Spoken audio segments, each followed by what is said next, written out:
Long before the first city rose from the clay, the world seemed to move with a memory older than its rivers. Storms carved paths across empty plains, as if retracing lines once drawn by unseen hands. In the darkness before written history, something shaped the rhythm of time, leaving traces in stone, in bone, and in the stories whispered by civilizations that appeared too suddenly and too complete. The echoes of those beginnings still vibrate beneath forgotten floodplains, where myths speak of beings who descended from the sky and molded life with a precision no ancient tool could match. Their touch lingers in languages with no ancestors, in blueprints carved into temples that mirror the stars, in bloodlines that once claimed descent from luminous figures who vanished before mankind learned how to remember itself. The world we inherited feels like a continuation rather than a creation. A chapter opened long after the first pages were torn away. Something happened before history, something that shaped us, erased itself, and left its signatures buried in clay for those who would one day listen closely enough to hear them again. Welcome to ARCHAEON. If you're drawn to stories like these, the ones that live in the shadows between what we see and what was made to disappear, feel free to like and subscribe only if it feels right, and let me know in the comments where are you watching from and what time is it for you right now. I love seeing our little map of watchers light up around the world. The first traces of civilization in the southern plains did not emerge as a slow unfolding of invention, but as if an older memory had resurfaced through human hands. When the earliest cities formed along the banks, where the Tigris and Euphrates drifted like paired serpents across the earth, the people who gathered there behaved less like pioneers discovering new tools, and more like heirs remembering the shape of something long buried. Clay tablets appeared almost immediately, fully developed, complex, deliberate. They bore stories of kings who reigned for spans of time that challenged the imagination, rulers who walked the earth before the Great Flood reset the world. According to those ancient lines, kingship did not arise from human ingenuity but descended from heaven, as if authority were not invented but delivered. The Sumerians who recorded these memories carried themselves with the certainty of a people who believed they were not the first chapter of humanity, but an echo of a forgotten beginning. In the oldest layers beneath Eridu and Uruk, the ruins speak in two different voices. The upper layers contain the expected remnants of early urban life, kilns, pottery, grain archives, the footprints of a culture learning how to shape its destiny. But beneath those layers, sealed under thick deposits of flood silt, lie structures too refined for the level of civilization that should have existed at that age. Walls cut with geometry that suggests pre-existing knowledge, foundations fitted with precision, and shards of pottery containing minerals foreign to the region. These traces do not resemble a society learning how to build, but a society remembering. The deeper archaeologists dig, the more it feels as though an earlier world once stood here, erased before memory could take root, leaving behind only its blueprint for those who came after. The tablets tell of kings whose reigns stretched across millennia. Durations modern scholars label symbolic because they do not fit the timeline of human biology. Yet the consistent repetition across copies suggests that the scribes were not guessing. They were preserving a memory their ancestors insisted was true. Alulim, who ruled Eridu for 28,000 years. Alalgar, who ruled for 36,000. 8 rulers before the flood, each with lifespans that dwarfed entire civilizations.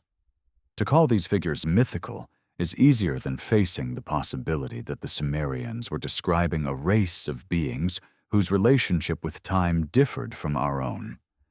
Their bodies, their essence, their rhythm of existence.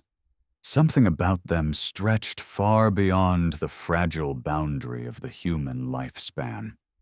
When the flood came, the tablets say, it swallowed the land.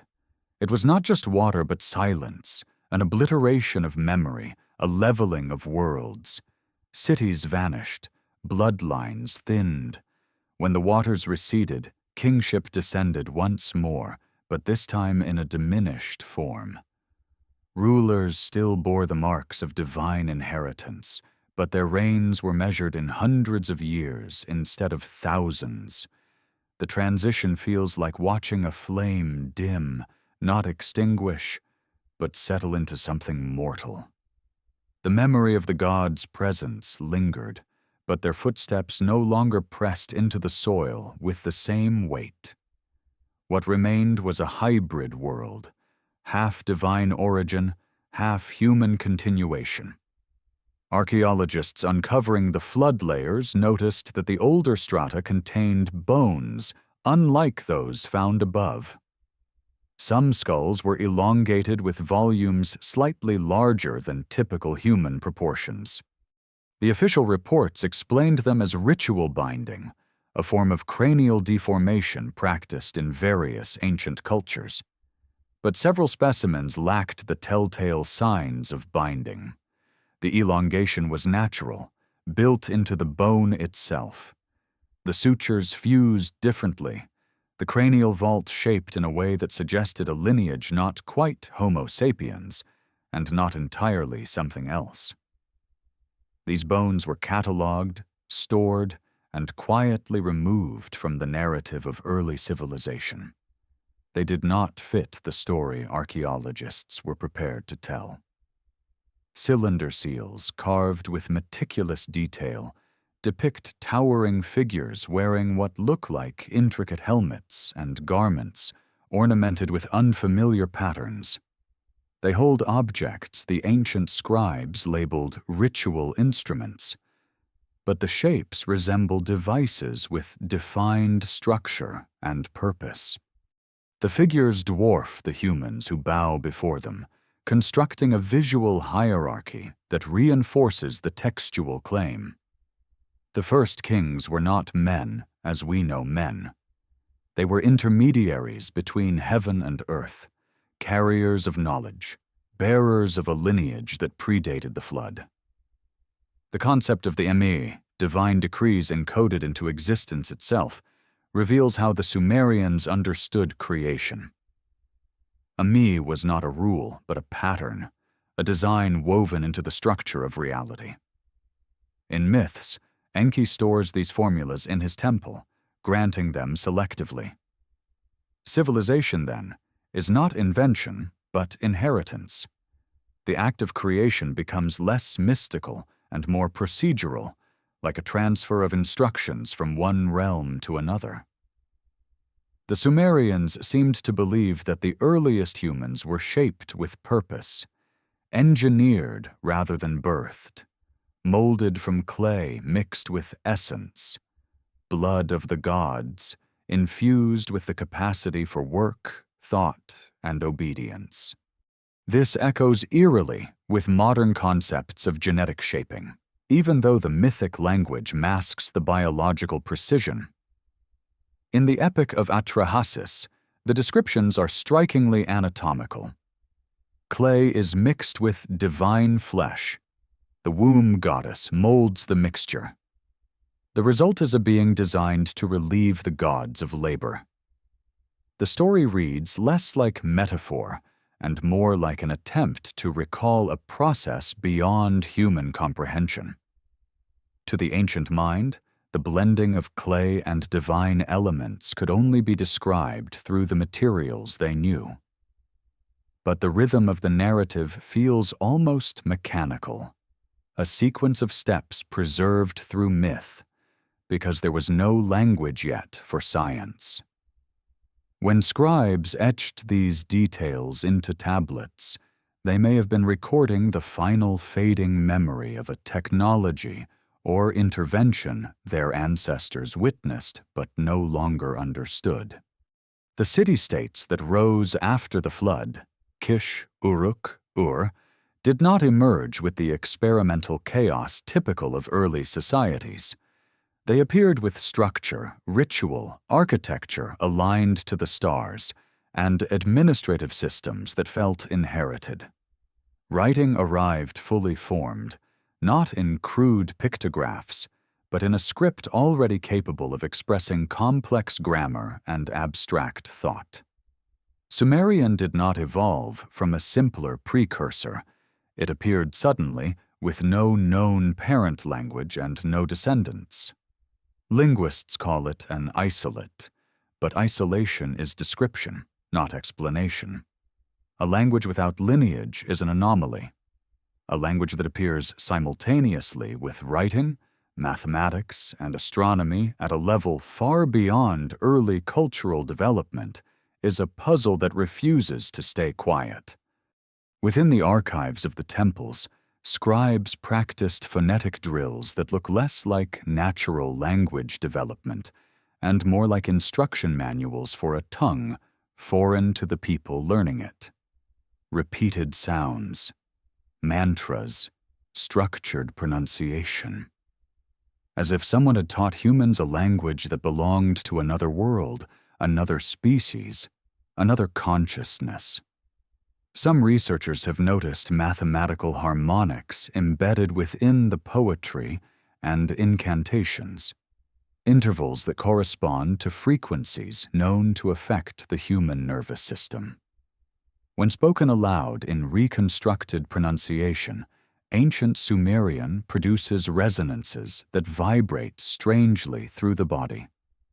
It is as if the language was designed not only to communicate meaning, but to shape thought, to tune awareness, to recalibrate perception. The temples themselves were more than places of worship. Their geometry reflects a knowledge of sound reflection and atmospheric resonance. Some chambers amplify whispers into carrying tones, others mute sound entirely. When the wind flows through corridors at certain hours, the structure hums. This hum aligns with harmonic intervals also present in the tuning of ancient lyres. Architecture, language, and music sharing a common mathematical underpinning suggests a civilization not inventing culture, but rebuilding it from fragments of something lost. The Sumerians claimed their knowledge came from the Anunnaki, beings who descended from the sky and shaped humanity. Modern scholars interpret these as deities, but the consistency of the descriptions across thousands of years is unsettling.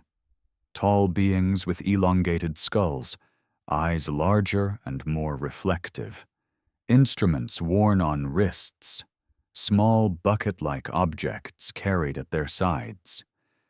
These images have been treated as symbolic, yet they persist across regions, cultures, and epochs with uncanny sameness. A symbol that spans millennia without evolving may not be a symbol at all. It may be memory fossilized into art. The tablets that describe these beings carry an odd tone. There is reverence, but not worship, fear, but also familiarity. The Sumerians do not portray themselves as creators of myths, but as custodians of inherited truth. They insist that before the flood, the gods walked among men, taught them crafts, measured the deep, and established the order that civilization would later reenact. After the flood, the gods withdrew, leaving behind intermediaries, priests, kings, and scribes, to maintain the order. Kingship descended, but not physically as before.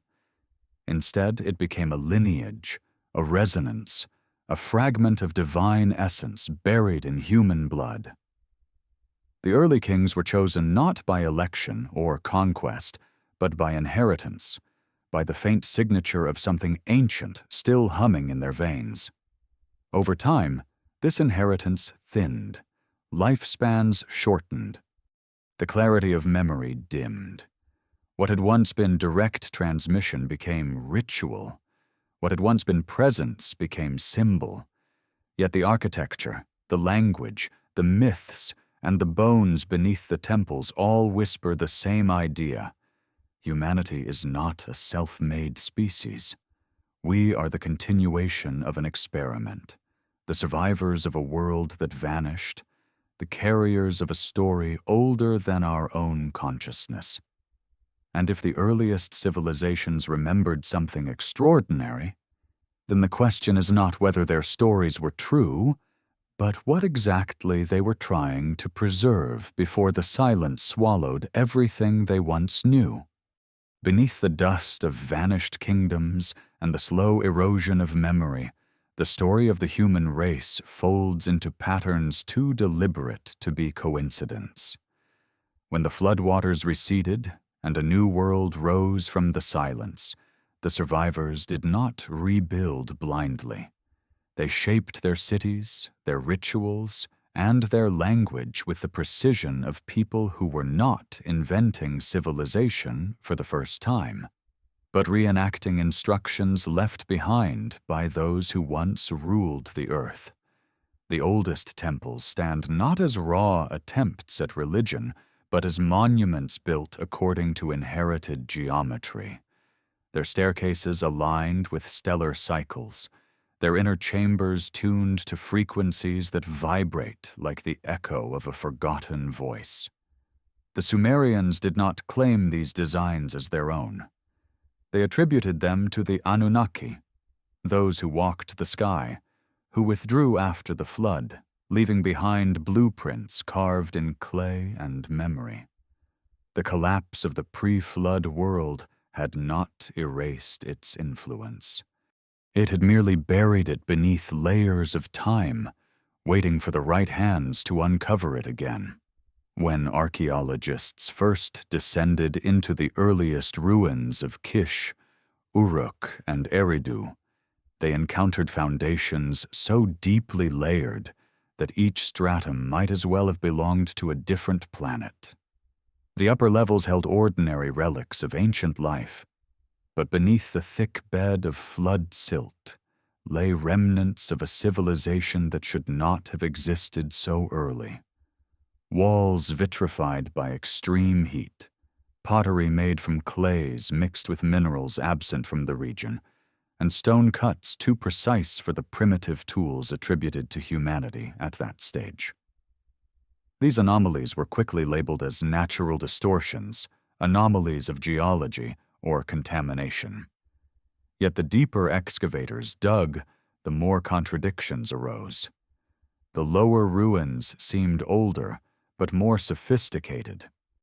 Their architectural logic suggested a mastery forgotten by the generations that followed, as if the first Sumerians inherited a broken city map of a forgotten world and used it to rebuild imperfectly on top of its remains. What survived of that earlier knowledge appeared encoded in their myths. The story of creation through clay mixed with divine essence was not merely a metaphor. It carried the outline of a process remembered through symbolic language. When Enki and the mother goddess mold humanity, the description reads uncannily like an attempt to explain genetic engineering without the vocabulary to do so. The womb goddess could simply be the closest term they possessed for a vessel of development. The blood of a slain god mixed with clay might represent an infusion of foreign DNA. The idea that humans were created to relieve the gods of labor aligns with the abrupt leap in cognitive capabilities that modern evolutionary biology still struggles to explain. Something happened around 200,000 years ago. Something sudden, transformative, and strangely aligned with the mythic timeline the Sumerians preserve. And then, after the flood, something else occurred, The lifespan of humans plummeted. Kings no longer lived tens of thousands of years, but hundreds. The first kings after the flood, according to the tablets, still bore traces of the divine essence. They reigned for 400, 500, even 900 years. But each generation saw a further decline. By the time of later dynasties, human life had narrowed to mortal limits. This progression echoes not myth but biology, as if a genetic inheritance were diluting over time, like a signal growing weaker with every transmission. The Sumerians depicted their early kings as mediators between heaven and earth, tall figures with elongated heads, eyes carved wide and reflective, wearing garments etched with patterns reminiscent of circuitry rather than cloth. These images were not artistic fantasy. They were recollections, echoes of beings who once stood among them, their presence slowly fading into ritual and symbol. Linguists investigating the Sumerian language find themselves confronted with another mystery. Sumerian appears fully formed, with no parent language, as though it arrived intact rather than evolved. Its grammar is complex, layered, and unlike any surrounding language. It expresses intention and emotional nuance through patterns that resemble constructed structure more than organic evolution. Tablets containing phonetic drills and repetitious syllable sequences suggest that scribes were not developing a native tongue, but mastering an imported one. These drills mimic the patterns of language acquisition, not invention. The idea that the earliest humans learned a tongue from beings who spoke in tones beyond human capacity casts new light on the harmonic properties embedded in Sumerian. When spoken aloud with reconstructed vowels, the language resonates with frequencies known to affect brainwave activity. It is as though the first language was designed not only to carry information, but to tune consciousness itself. The temples, too, carry this resonance. The stepped terraces of ziggurats amplify wind into tones that echo like low chants. Some chambers create standing waves when voices are raised within them. Their corridors are aligned so precisely with celestial events that the sunrise on solstices casts beams of light through narrow slits designed to illuminate specific inscriptions. The builders were not guessing. They were following instructions. The concept of the Mai, divine decrees that define cosmic order, suggests a system of encoded knowledge that the priests guarded with jealous reverence. These tablets describe patterns that govern everything from weaving and metalwork to astronomy and kingship. The Mi were not metaphors. They were blueprints, formulas, a catalog of the instructions that shaped both civilization and biology. But the most unsettling traces lie not in myth or language, but in the bones beneath the earth. Within burial vaults sealed long before the rise of later dynasties, archaeologists found skeletons whose proportions do not fit modern humans. Some skulls are elongated with internal structure that cannot be explained by binding. Higher cranial volume, thinner bone density, fused sutures that suggest a different developmental pattern. One skull, examined quietly in a museum archive, revealed a cranial capacity nearly 30% larger than average Homo sapiens, with a structure that appeared adapted for a different atmospheric pressure. These remains were catalogued as anomalies, buried in back rooms of museums, and omitted from mainstream publications. Yet they linger, silent witnesses to a chapter of humanity that official narratives refuse to acknowledge. Other clues surface in the relics scattered across Sumerian art. figures wearing wristbands etched with grids, objects resembling small bags held by winged beings who stand beside stylized trees, pine cone-like tools pressed against human foreheads. Archaeologists label these symbols of purification, but the repetition across cultures, from Mesopotamia to the Indus Valley to Mesoamerica, suggests something far more universal. Either the same memory crossed continents or the same visitors did. The images are too consistent to be coincidence.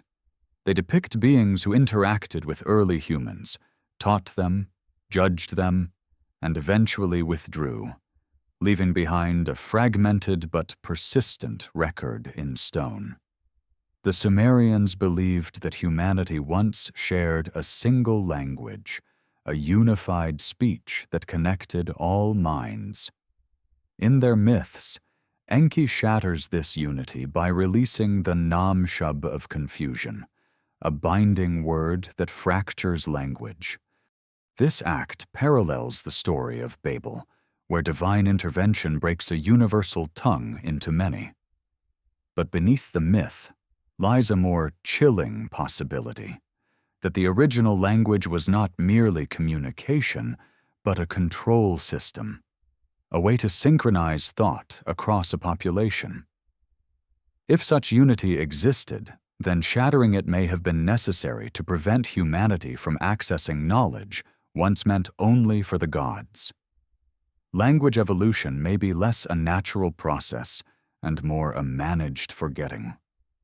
As the first dynasties rose after the flood, kingship became both burden and inheritance. The rulers were no longer immortal, but carried the lingering trace of divine blood. They bore titles that spoke of descent from the heavens, their authority justified not by conquest, but by lineage. In temple hymns, the gods seed the kings, a phrase that sounds less metaphorical when one considers the biological undertones. Royal genealogies were recorded obsessively, as though the priests were tracking the dilution of a rare and precious trait. These records speak of dynasties linked to specific gods: Kish to the sky deities, Uruk to the deities of wisdom, to the moon god. Each lineage guarded its divine origin as a source of legitimacy, ensuring that the resonance between the mortal and the celestial would not fade completely. Royal tombs contain further anomalies. Queen Puabi, whose burial remained undisturbed for thousands of years, possessed genetic markers that do not match any known population of her era. Her mitochondrial DNA hints at a lineage isolated from surrounding groups, as if she descended from a bloodline that survived the flood intact. Her skull, examined quietly before being withdrawn from further testing, displayed slight differences in cranial volume and bone density. These details remain buried in archives, never officially published, as if they threaten to reveal a truth hidden beneath layers of curated history.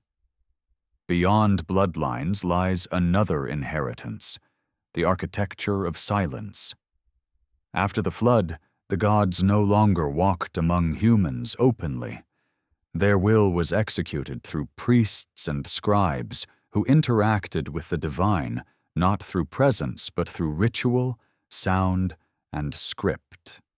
Writing became the new instrument of control. The earliest tablets were not myths or stories, but administrative records, grain allocations, labor lists, temple inventories. Knowledge had become centralized. The priests were no longer mediators of divine presence, but custodians of divine memory. To read was to possess power. To write was to shape reality. The creation of writing itself may have been less a human innovation and more a tool given to maintain order in a world where the gods had withdrawn. With time, the rituals grew more elaborate. The Me were locked inside temples, guarded by layers of secrecy. Only initiates could access the deeper chambers where certain incantations were spoken, not read. The tones of these chants align with frequencies that induce trance-like states. Whether this was coincidence or design, the effect is undeniable. The priests believed they were tuning themselves to the divine pattern, aligning their consciousness with a resonance left behind by those who had shaped humanity. These rites continued for centuries, but as the divine essence diluted through generations, the clarity of these experiences faded. What once had been direct communion became symbolic reenactment. Amid this gradual decline, the Sumerians built ziggurats, structures that rose towards the heavens like artificial mountains. Their terraces served not only as temples, but as instruments of alignment, marking the paths of celestial bodies. The earliest of these structures contain subterranean chambers with acoustics optimized for low-frequency resonance. When voices chant within these chambers, the sound reverberates in waves that feel less like echoes and more like activation. Some archaeologists believe these chambers were used for rituals of communication with the divine. Others speculate they may have served as instruments for memory, attempts to recreate the vibrations of a world before the flood. Each generation laid bricks on top of the last, raising the ziggurats higher as if trying to reconnect with a sky that felt increasingly distant. By the time of later dynasties, the gods were no longer perceived as physical beings, but as forces, symbols, or abstractions. Yet the architecture retained the imprint of an older memory, echoing the shape of mountains the Anunnaki were said to descend upon, imitating the landing platforms of myths and rituals long forgotten. The Sumerians lived in the shadow of a world that had vanished. Their myths are not simply stories. They are fragments of instruction, attempts to preserve the knowledge of a civilization erased by catastrophe. The bones beneath their cities, the anomalies in their language, the impossible precision of their astronomy, all point toward a beginning that does not match the narrative of gradual human development. Instead, it suggests an intervention, a rupture, a reset. Humanity emerged from that reset not as a blank slate, but as descendants carrying diluted fragments of a lineage that once walked openly among the stars. And if the Sumerians remembered this much, what else lies buried beneath the layers of silence that followed the flood? What truths were entrusted to clay because spoken words would eventually fade? And what stories remain locked in the bones that archaeologists hesitate to interpret? The first civilizations rose not from ignorance, but from memory. A memory that calls from beneath the silt and stone, asking whether humanity has forgotten not only its origins, but its purpose. Long after the echoes of the Great Flood faded and the first cities of the New World began to rise, something deeper stirred beneath the foundations, an inheritance far older than any dynasty, preserved in stone, buried in chambers no sunlight would ever touch. The Sumerians who built atop these ruins lived as though they sensed a presence beneath their feet, a lingering resonance from the beings who once walked the earth before memory fractured. They carved temples, raised ziggurats, and recited hymns in forgotten frequencies, not because they sought to invent culture, but because they believed they were restoring a world that had existed long before them. Every structure, every ritual, every syllable in their language carried the imprint of something ancient, something that refused to die even after the deluge washed nearly everything else away. Archaeologists digging at Kish, Nippur, and Eridu uncovered layers of architecture that seemed to belong to different civilizations entirely. The youngest layers were crude, scattered, and clearly human, but the deeper strata revealed foundations carved with impossible precision, as if constructed by hands that wielded tools no longer known. In one chamber beneath the ziggurat of an early Sumerian city, the walls were lined with a glaze that remained reflective after thousands of years. The material baffled researchers. It was neither typical ceramic nor natural mineral. It had been fused at temperatures far beyond what early kilns could achieve. Embedded in this glaze were patterns, lines, spirals, symbols that did not match any script from the region. The few who examined it noted that the chamber's acoustics were unnatural. A whisper at one corner traveled across the entire room, as if the structure had been designed to transmit sound flawlessly. Not far from that chamber, fragments of obsidian lenses were found, curved and polished with such precision that they magnified light. The scratches on their surfaces resembled wear patterns from optical use. These relics shook the quiet foundations of archaeology. No Sumerian texts mention lenses or advanced optics. What purpose did they serve? Who shaped them? Why were they sealed in a vault beneath layers of flood silt, as though intentionally hidden?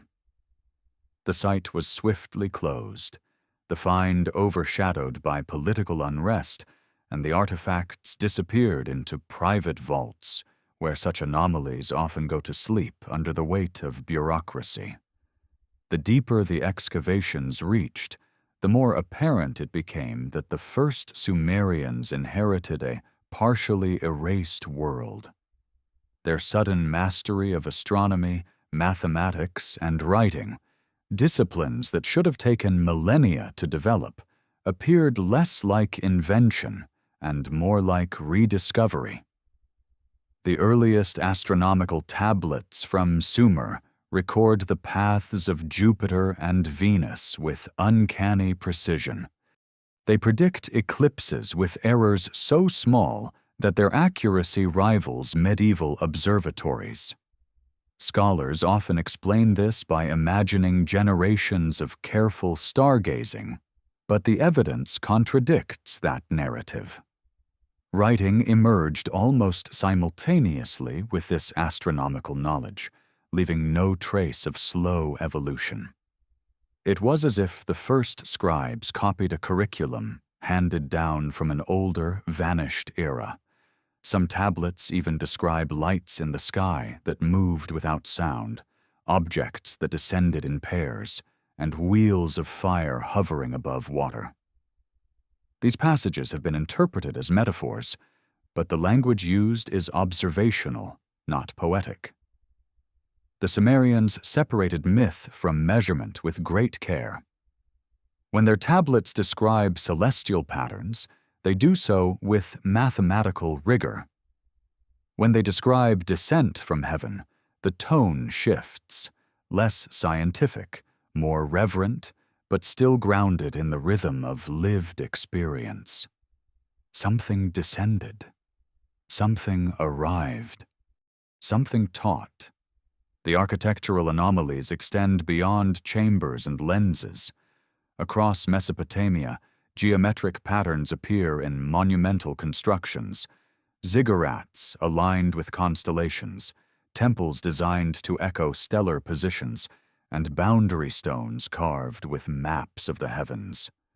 Some scholars have noted that the layout of early Sumerian cities mirrors constellations that held ritual significance. The star Sirius, the dog star, rises at specific angles relative to the main temples of Kish, Uruk, and Nippur. The alignment is too consistent to be accidental. Whether through instruction or memory, the builders recreated a celestial map on Earth. In the ruins of Kish, aerial surveys revealed vast geometric patterns etched into the ground, circles and radiating lines visible only from high altitude. Official reports labeled them irrigation remnants, but their symmetry defies such explanations. One set of lines mirrors Orion's belt, a constellation that appears in sacred architecture across the globe: Egypt, Mesoamerica, even Southeast Asia. These patterns suggest a shared blueprint, a shared memory, or perhaps a shared teacher. Within the temples, objects known as the Tablet of Destinies appear repeatedly in myth. This artifact supposedly contained the laws of heaven and earth, the pattern that governed wind, water, and the fate of empires. Whoever held it commanded reality. In many myths, it is stolen, recovered, contested by gods and beings who traverse sky and ground. Scholars dismiss this as mythic storytelling, yet the consistency of the motif across regions hints at something else.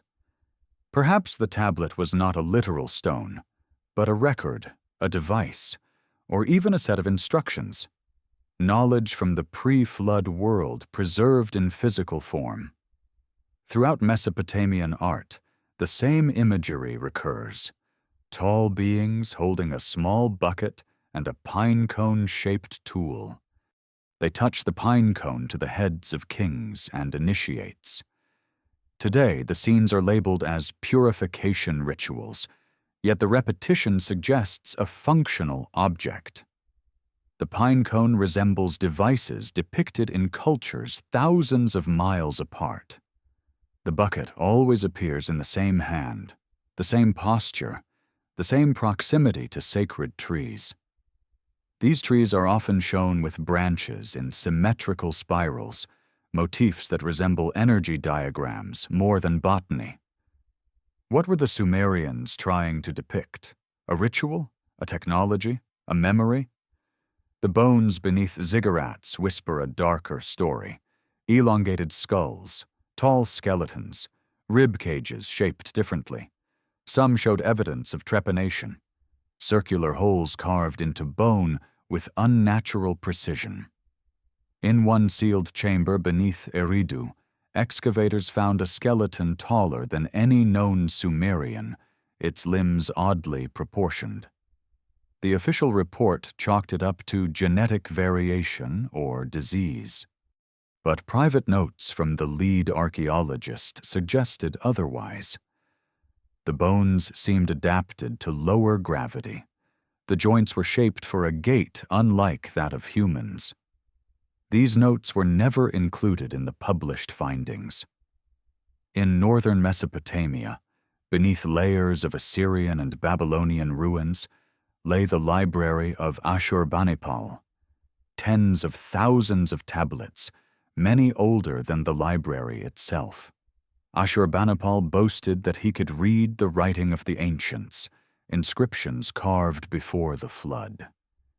He claimed to have recovered texts written in a language so old that only the gods understood it. When scholars began translating the tablets, they found fragments that did not resemble myth or history. Some described beings who measured the deep, who taught humans the laws of numbers, who descended from the upper sea. The term upper sea baffled early translators.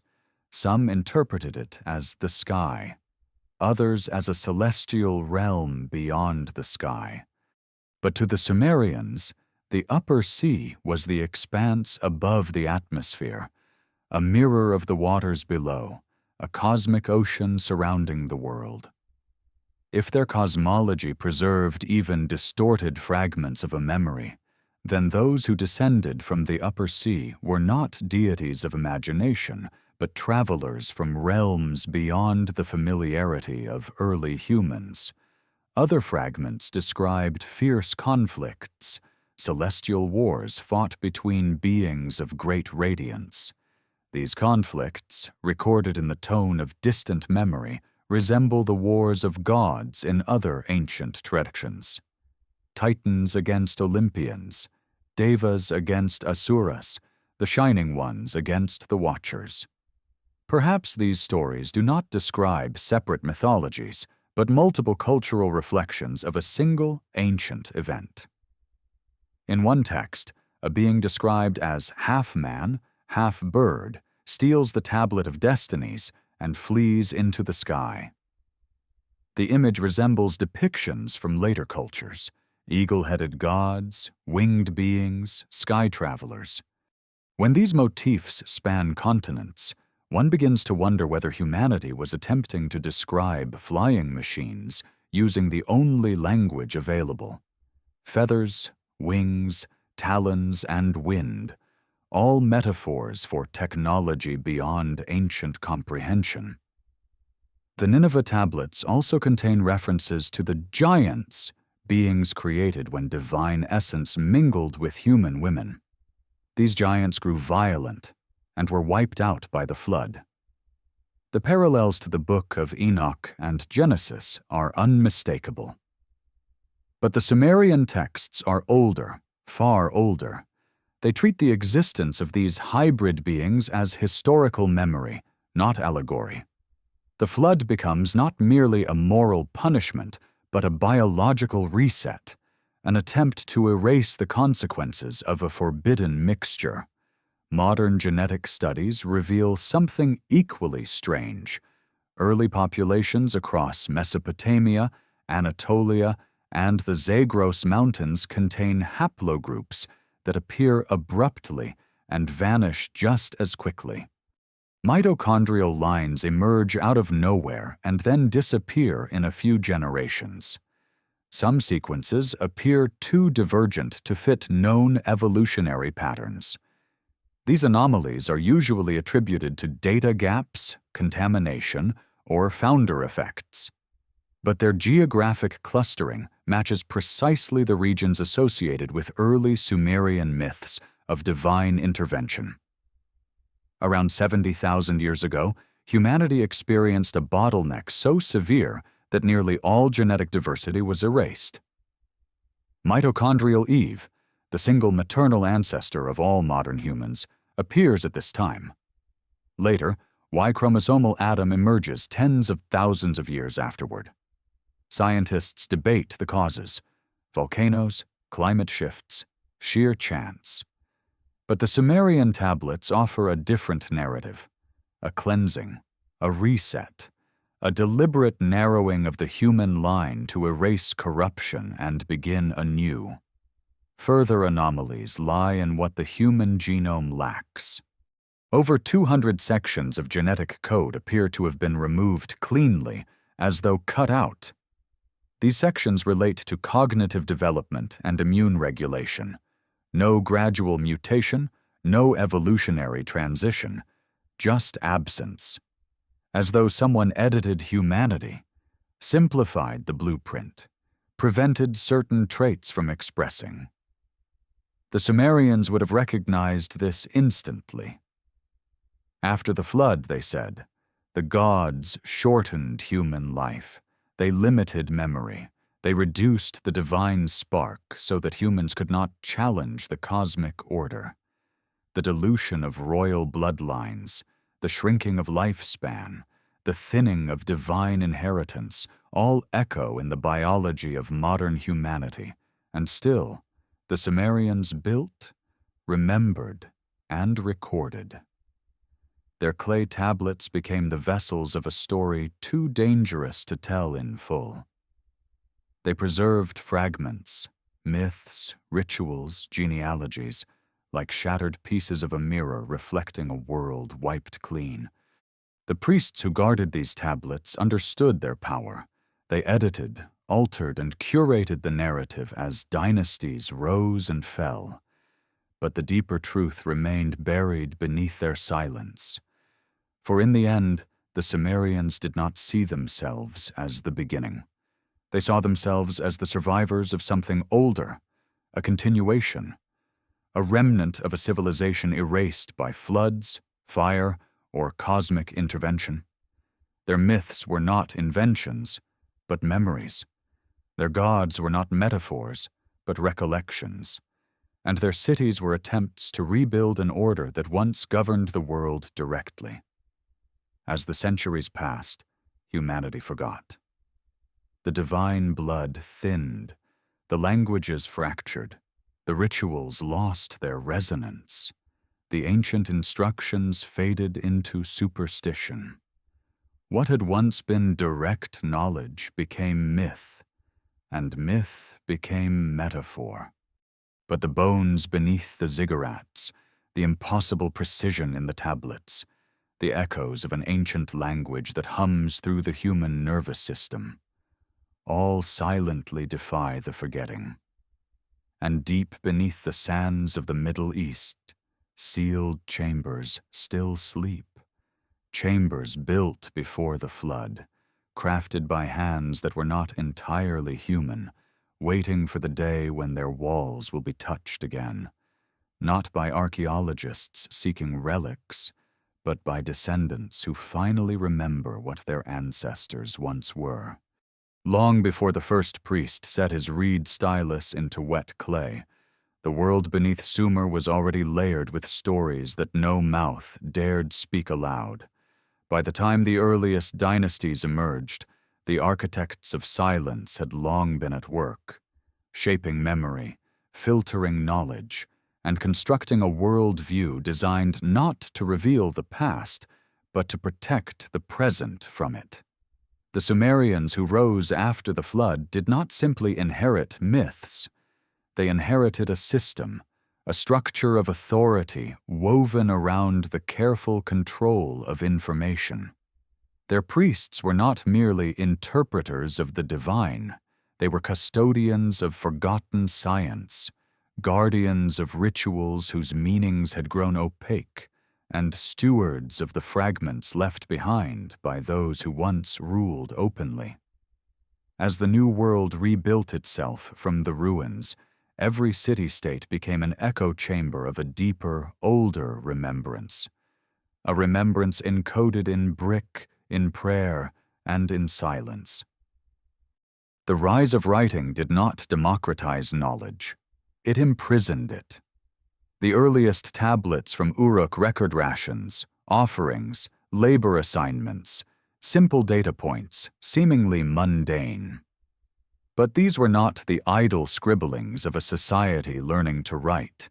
They were tools designed to measure, categorize, and control. Writing, in its infancy, served as a gate. Those who mastered it held the keys to administration, ritual, and cosmic order. Those who could not were locked out. The scribal class became the new priesthood, inheriting a power once held by beings of flesh and radiance. The clay tablets were their shields and their prisons, preserving the knowledge of the past while restricting access to only the initiated. In the heart of this hierarchy stood the Nesh, the temple elites who understood that control over knowledge equaled control over reality. Their power did not stem from wealth or military might, but from an unbroken chain of tradition stretching back to a world erased by the flood. They possessed doctrines whispered through generations, rituals performed without full understanding, and fragments of ancient instructions that dictated how temples should be built, how kings should be chosen, and how the people should perceive the gods. They guarded the Mai, the divine decrees said to contain the formulas of civilization. These Mai were more than symbolic laws. They were believed to be the structural rhythms of existence, patterns that governed everything from the shape of cities to the structure of the human body. Within the ziggurats, the priests chanted hymns whose vibrational frequencies resonated with the architecture. Whether by intention or preservation, the design amplified sound into harmonic intervals, creating a sensory environment meant to alter consciousness. These chants, performed in chambers with acoustics too precise for primitive understanding, may have been echoes of a lost technology. The priests believed they were communicating with the divine, but what if they were activating something far older, something designed by the beings who constructed the original temples before the flood's devastation? As generations passed, the knowledge degraded. The priests continued the rituals, but the meanings slipped away. The Mi were recited, but their function became abstract. What had once been living instructions turned into superstition.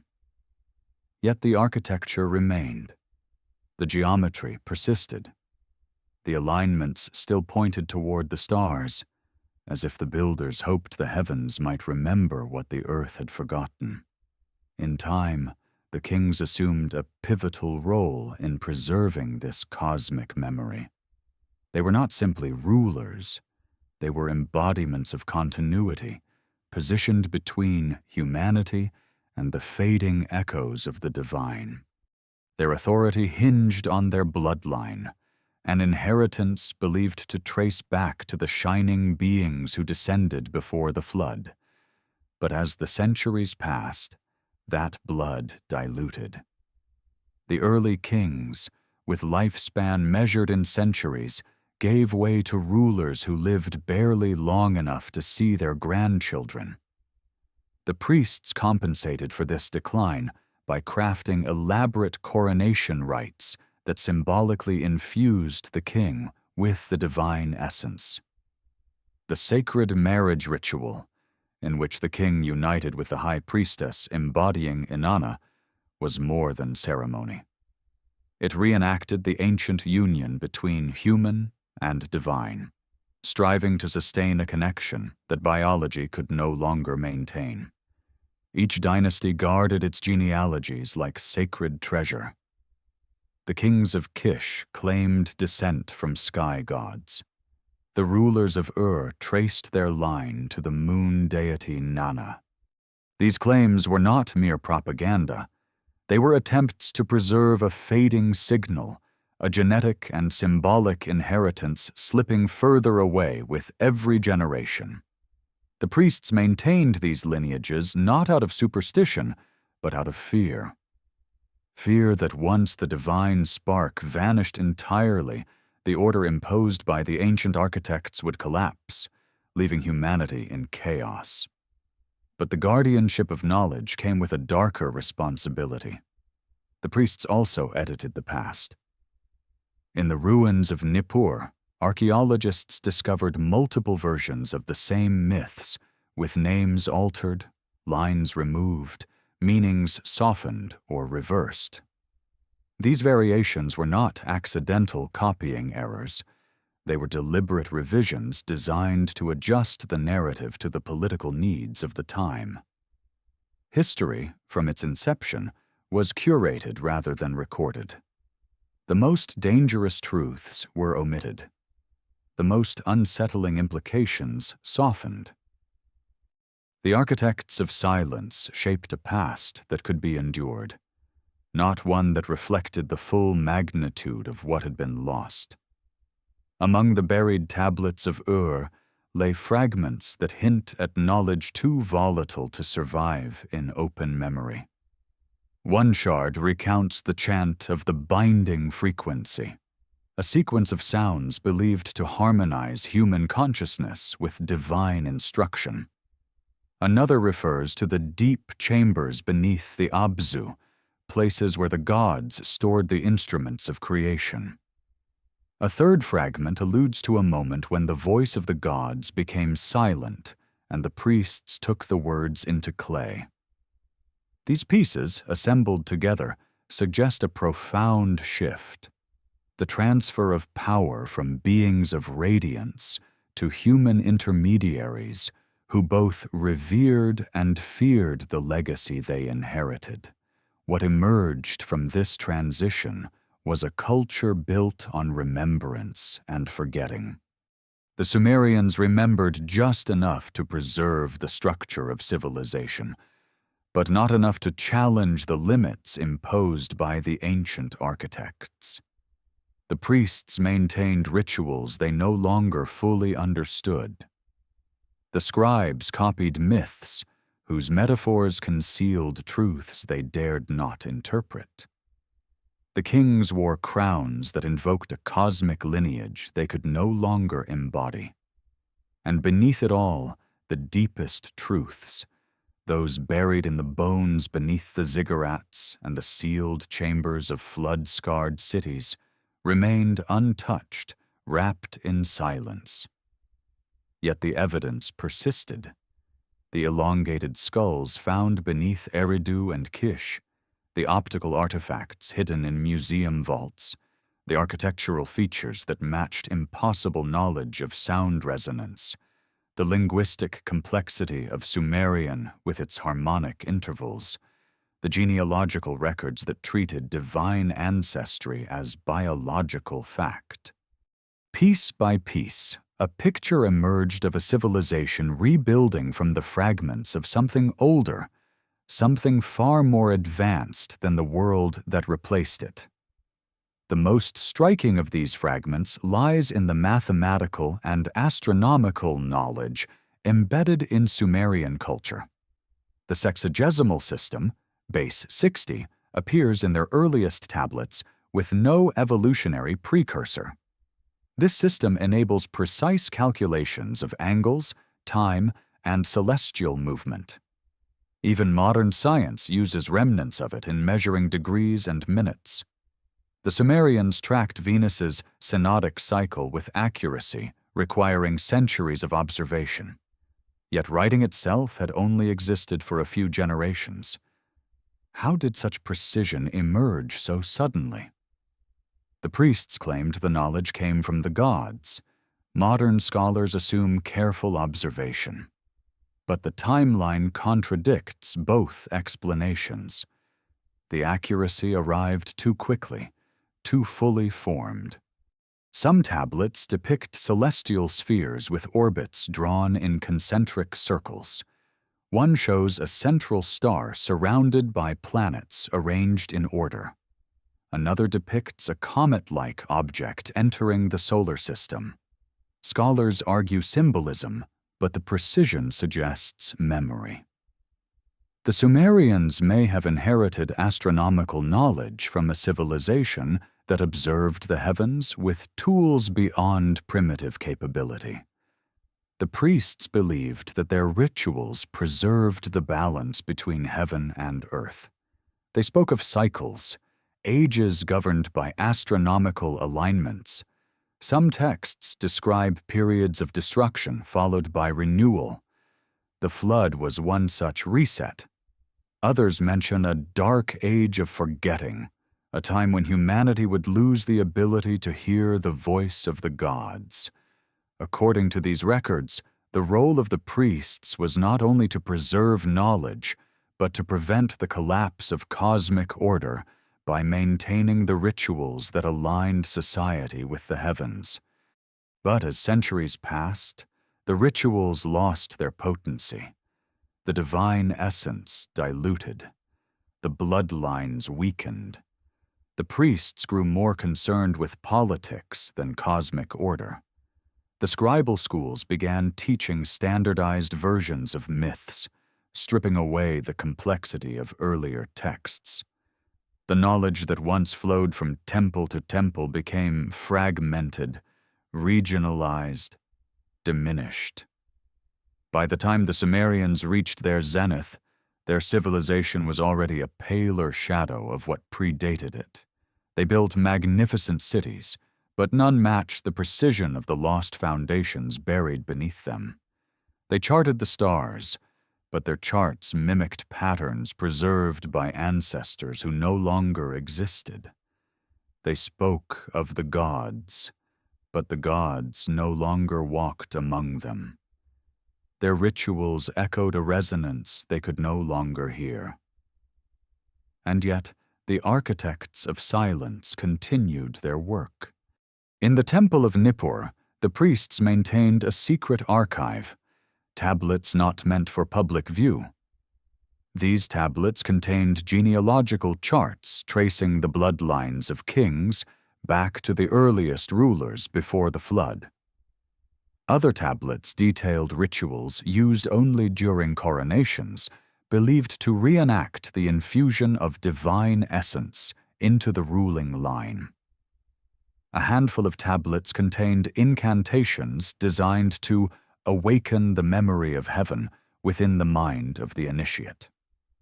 These incantations were composed of syllables arranged in harmonic sequences, similar to the frequencies produced by the ziggurat chambers. One fragment from this archive describes a ritual meant to restore the vibration of origin, a resonance believed to reconnect the initiate with the divine source. The text warns that only those of the line of light can withstand the ritual. What became of these attempts? Were they abandoned because the bloodlines had thinned too much? Or did they produce results too unsettling to document? Outside the temples, the people of Sumer carved myths into clay without understanding their full meaning. They sang hymns about the descent of kingship, the mingling of divine and human essence, the wars of the gods, the construction of the world from the Abzu. These stories, to them, were explanations of how the world came to be. But beneath the symbolism lay a deeper story, a story of intervention, hybridization, catastrophe, and survival. The flood did not merely erase a civilization, it erased a lineage, a species, a relationship between humanity and the beings who shaped it. The Sumerians inherited the fragments of this story and wrapped them in myth because the truth was too immense, too unbearable, too forbidden. And yet the echoes remain in the chants of the priests, in the geometry of the temples, in the language that vibrates with hidden frequencies, in the bones that do not match human proportions, in the tablets that speak of knowledge descending from the sky. As the centuries unfold, the architects of silence will continue shaping the narrative, hiding the most dangerous truths in plain sight, burying the evidence in sealed chambers, editing the myths to protect humanity from remembering too much. But the clay remembers, the stones remember, the bones remember, and somewhere beneath the dust of forgotten cities, the silence waits, not as absence but as presence, holding secrets the world was never meant to forget, but has forgotten all the same. Long before the first empire rose over the flood-scarred plains, the world carried wounds older than memory, wounds sealed beneath silt and stone, wounds that whispered through the cracks in ziggurat walls and the narrow corridors of forgotten sanctuaries.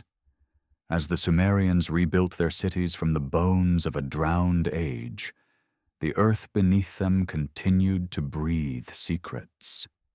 Every brick they laid and every tablet they etched pulled them closer to fragments of a past they were not meant to fully understand. The priests who guarded that past felt its weight every time the winds swept through temple courtyards, carrying the distant hum of something ancient, something still alive in the soil beneath their feet. The deeper layers of Mesopotamian ruins reveal a staggering truth. The world that existed before the Great Flood was unlike the one that followed. In the oldest strata, archaeologists discovered skeletal remains that challenged the boundaries of accepted biology. Some skulls were elongated with natural internal structures impossible to replicate through binding. The sutures fused differently, the cranial vault shaped for a brain that seemed to develop along a path separate from Homo sapiens. These skulls were carefully removed, catalogued in back rooms of museums, and then quietly forgotten. Their shapes did not fit the narrative of gradual human evolution. Their existence suggested that the flood had not merely erased cities, it erased a species whose remnants linger in bone and blood, half remembered in Sumerian myths of gods who walked like men, but were not men at all. In one sealed burial vault beneath ancient Kish, the skeleton of an individual stood nearly 8 feet tall, its limbs proportioned strangely, its joints shaped for a stride that seemed adapted to a different gravity. The bone density was lighter, the interior structure porous in ways that suggested a physiology evolved elsewhere. Around its neck hung a fragment of stone, bearing inscriptions unlike cuneiform, sharp lines, spirals, and symbols that defied translation. The vault itself was lined with a reflective glaze, still smooth after thousands of years. What was this chamber? A tomb? A laboratory? A failed attempt to preserve the last trace of a world swept away? The official reports offered simple explanations: ritual burial, deformation, anomalies. But the private notes of excavators, found later among forgotten papers, hinted at fear. Fear that the bones beneath Kish were not human. Fear that the myths of beings descending from the sky might be memories disguised as religion. Such discoveries were not isolated. Across the southern plains, excavators uncovered signs of advanced workmanship predating known civilizations. Vitrified soil melted by temperatures beyond primitive furnaces, obsidian lenses polished to magnify and concentrate light, and fragments of ceramics composed of minerals not native to the region. These relics belonged to a world that understood materials differently, a world whose knowledge disappeared beneath catastrophic waters. The Sumerians inherited only the echoes, yet the Sumerians did not simply find remnants, they remembered them. Their myths describe beings who descended from the heavens carrying knowledge of agriculture, astronomy, and kingship. They speak of Enki, the wise architect of life, who instructed humans in building canals and temples. They describe Anu, the lord of the sky, whose throne was not atop a mountain, but in the upper sea. They write of Ninhursag, the mother goddess, whose workshop resembled a place of fabrication where clay was shaped into form and infused with blood, the essence of divine life. These stories are dismissed as metaphors, but the tone of the tablets suggests preservation rather than invention. The Sumerians wrote as if recounting distant memory, not myth. In temple reliefs, beings with elongated skulls, wide eyes, and strange instruments stand beside kneeling humans. Some carry what look like wrist devices. Others hold objects shaped like small buckets with no clear ritual purpose. These items appear in nearly every culture touched by early civilizations, from the Assyrians to the Hittites to the Olmecs. How did the same iconography spread across continents separated by oceans? The symbols do not evolve, do not alter, do not localize. They persist as though carved from a shared memory, or witnessed by multiple cultures interacting with the same beings. The priests of Sumer understood the power of these memories, but they also understood the danger. They became the gatekeepers of knowledge, curating a version of history that maintained stability. They preserved certain myths, altered others, and concealed the rest. A handful of tablets recovered from Nippur contain variations of familiar tales, versions where the gods speak more plainly, where creation is described with chilling mechanical specificity, where the flood reads like an engineered event rather than divine wrath. These versions never reached public archives. They were locked away, hidden in temple libraries, accessible only to the highest initiates. The priests believed they were protecting humanity from truths that could fracture the fragile order left in the wake of the flood. What were these truths? That kingship was not simply symbolic authority, but genetic inheritance. That the earliest kings carried biological signatures of the beings who shaped humanity. That the dilution of divine essence through generations was not poetic metaphor, but observable decline. That the rituals designed to replicate the resonance between human and divine were attempts to artificially sustain a lineage that no longer existed in pure form. In the royal cemetery of Ur, the remains of Queen Puabi illuminated this pattern. Her mitochondrial DNA contained haplogroups rare for the era and region, hinting at an isolated lineage. Her skull displayed subtle differences in cranial volume and symmetry, and the grave goods buried with her resembled symbols of roles described in creation myths, objects associated with those who mediated between gods and men. The initial genetic tests were quietly halted. Further samples were withdrawn from study. The narrative of consistent human ancestry was too foundational to risk.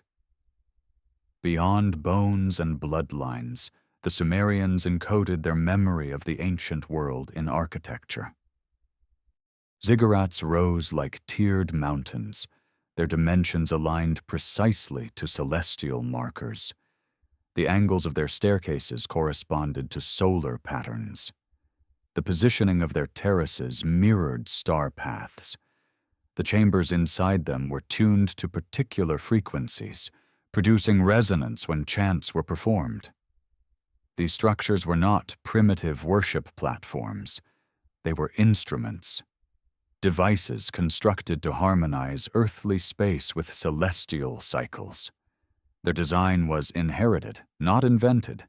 In certain temples, carvings depict a transfer of the emiphues, the divine decrees, from gods to humans. These Mai governed everything: metallurgy, weaving, law, kingship, medicine, and even the structure of the human soul. The Mai resemble coded knowledge, instructions passed down from beings who understood the mechanics of existence. The Sumerians believed that losing a Mai meant losing the ability to perform a craft or maintain societal order. When Inanna stole the Mai from Enki's temple, she brought civilization to her city, but at the cost of balance. The story reads like an allegory for redistributing advanced knowledge that had once been controlled by a central authority. The flood fractured this distribution permanently. After the deluge, the gods no longer walked openly among humans. They retreated to the heavens or the deep places, leaving priests to keep the rituals alive. These priests did not understand everything they guarded. Some rituals no longer produced their intended effects. Others had meanings that became purely symbolic. But the structures remained intact. The chants remained intact. The stories remained intact. Memory persisted, even when comprehension faded. The Sumerians were aware of their own decline. Later texts lament that humans had become forgetful, that their days were shortened, that their wisdom had diminished. Some hymns weep for the departure of the gods, stating that their seed has flown to the heavens. The priests mourned not just lost knowledge, but lost bloodlines. They feared the fading of a cosmic link that once made kings ancestors of the divine. The rituals meant to renew this link became acts of desperation, attempts to revive resonance in bodies no longer capable of receiving it. Yet the people of Sumer continued to build. They constructed cities in grids that reflected celestial geometry. They developed mathematics capable of predicting planetary motion. They created myths that encoded the sequence of creation, destruction, and renewal.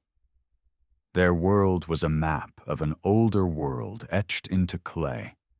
Evidence of the ancient architects appears in the strangest places, in stone amulets bearing symbols resembling atomic structures, in copper tools forged with purity difficult to achieve without advanced metallurgy, in canal systems engineered with precision rivaling modern hydrology, in musical instruments tuned according to harmonic scales that mirror physical principles of resonance used today. The architecture of silence extended beyond temples. It seeped into governance, law, and social structure. Priests controlled knowledge. Kings controlled divine lineage. Scribes controlled memory. The people became participants in a system designed to maintain order while suppressing the chaos of truth. The Sumerians believed that truth, unfiltered, could destabilize the world. The flood had proven that. The priests feared that remembering too much could invite destruction once more.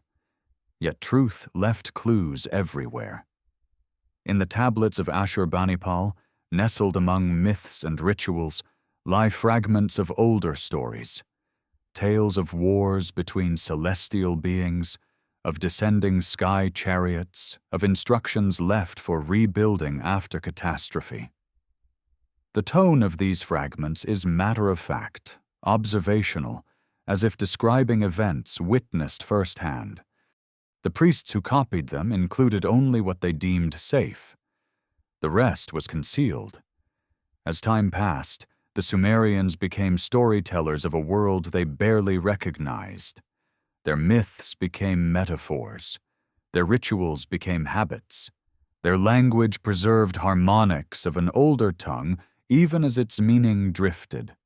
They believed they were the first civilization, yet wrote repeatedly that kingship descended, that knowledge descended, that the gods had shaped them for a purpose. When later empires rose, Akkad, Babylon, Assyria, they inherited Sumerian knowledge without understanding its source. The myths were translated, altered, interpreted. The temples were rebuilt without the original resonance. The rituals continued stripped of their function. The architecture still pointed to the heavens, but the link had vanished. The ancient world receded further into myth with every passing dynasty. But memory lingered, in the bones beneath ziggurats, in the impossible precision of star charts, in the genetic anomalies buried in royal tombs, in the symbols carved into stone that appeared on continents oceans apart, in the stories of beings who measured the deep, descended from the upper sea, and taught early humans the patterns of existence.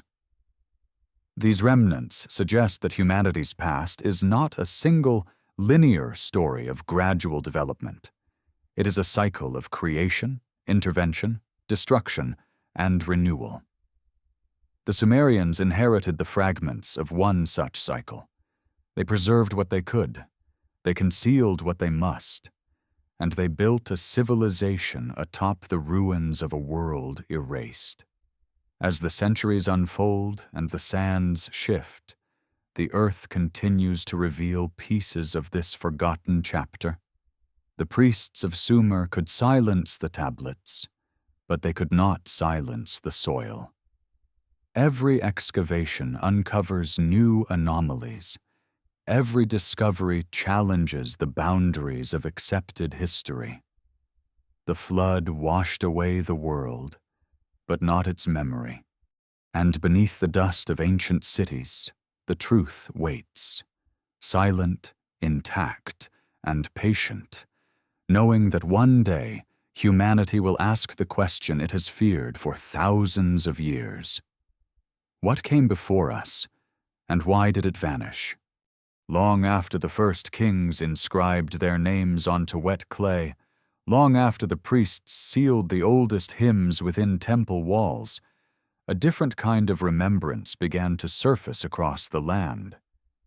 not the curated memories guarded by scribes, nor the mythic echoes preserved in ritual verse, but a deeper, more elusive current of recollection rising through dreams, symbols, and whispers in the night. The people of Sumer lived under a sky that felt alive, a dome of shifting lights whose motions stirred ancient instincts, buried somewhere beyond thought. They watched the stars wheel across the heavens and sensed patterns older than kingship, older than writing, older even than the flood that had divided their world forever. In the silence between constellations, something called to them, not in words, not in images, but in impressions, like the phantom traces of a forgotten homeland. These impressions manifested most strongly among certain craftsmen, stonemasons, metalworkers, astronomers, whose hands moved with inexplicable intuition. A mason could shape bricks into curves that resonated with wind as if guided by an unseen blueprint. A metalworker could mix alloys with ratios that produced unnaturally pure copper or bronze, despite no formal understanding of chemistry. An astronomer could predict lunar cycles with uncanny precision even before the stars were charted. These abilities did not feel learned.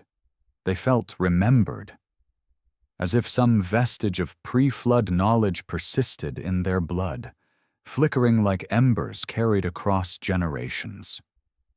The priests noticed this too. They documented cases of dreamers receiving visions, vast structures of light, towers rising into the sky, machines made of unknown materials humming with power.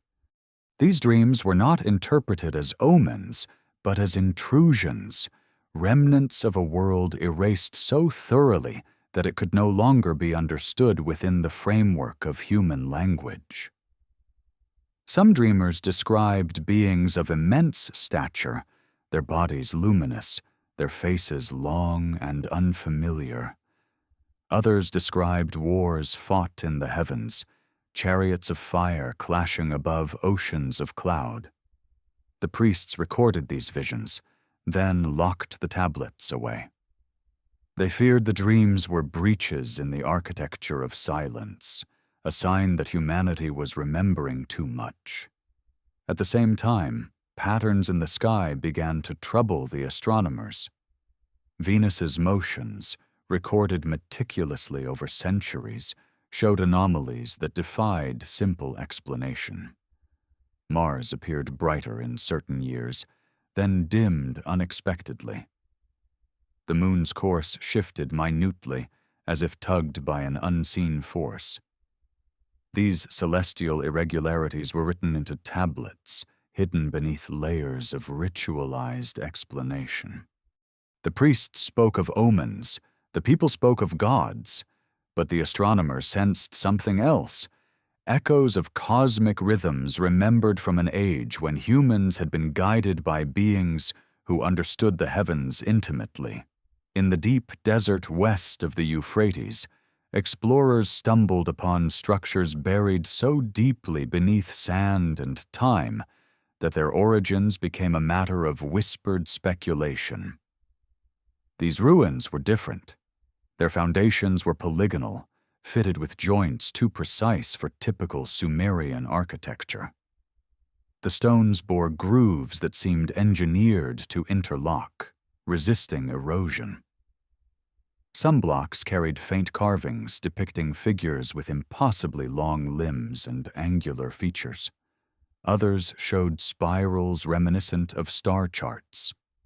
The ruins' orientation matched neither Mesopotamian city grids nor known celestial alignments, but something older, stranger, a pattern that mirrored constellations no longer visible from Earth due to precession over millennia.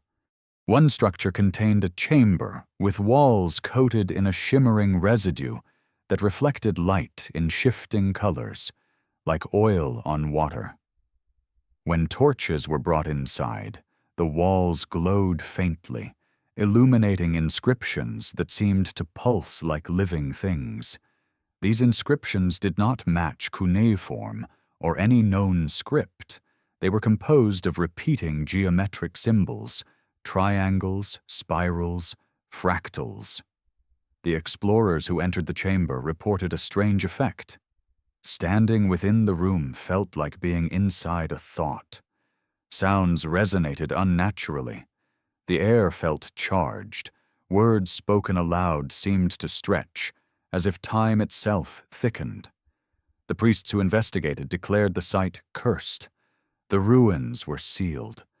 But the whispers persisted, that these chambers predated Sumer by ages, relics of the beings the ancients called gods. Beyond the ruins, the desert concealed other anomalies, deposits of fused glass scattered across vast stretches of sand. These glass fields could only form under extreme heat, far beyond the capacity of early furnaces. The glass contained air bubbles that suggested instantaneous melting, as if an immense burst of energy had liquefied the sand. Some theorized meteor impacts, others whispered about weapons of the gods, but the Sumerians had myths describing heavenly fire unleashed during wars of the divine. The fusion fields hinted that these myths might recount events grounded in physical reality, where power beyond human understanding reshaped the landscape. As cities expanded and knowledge spread, the priests tightened their hold on cosmic information.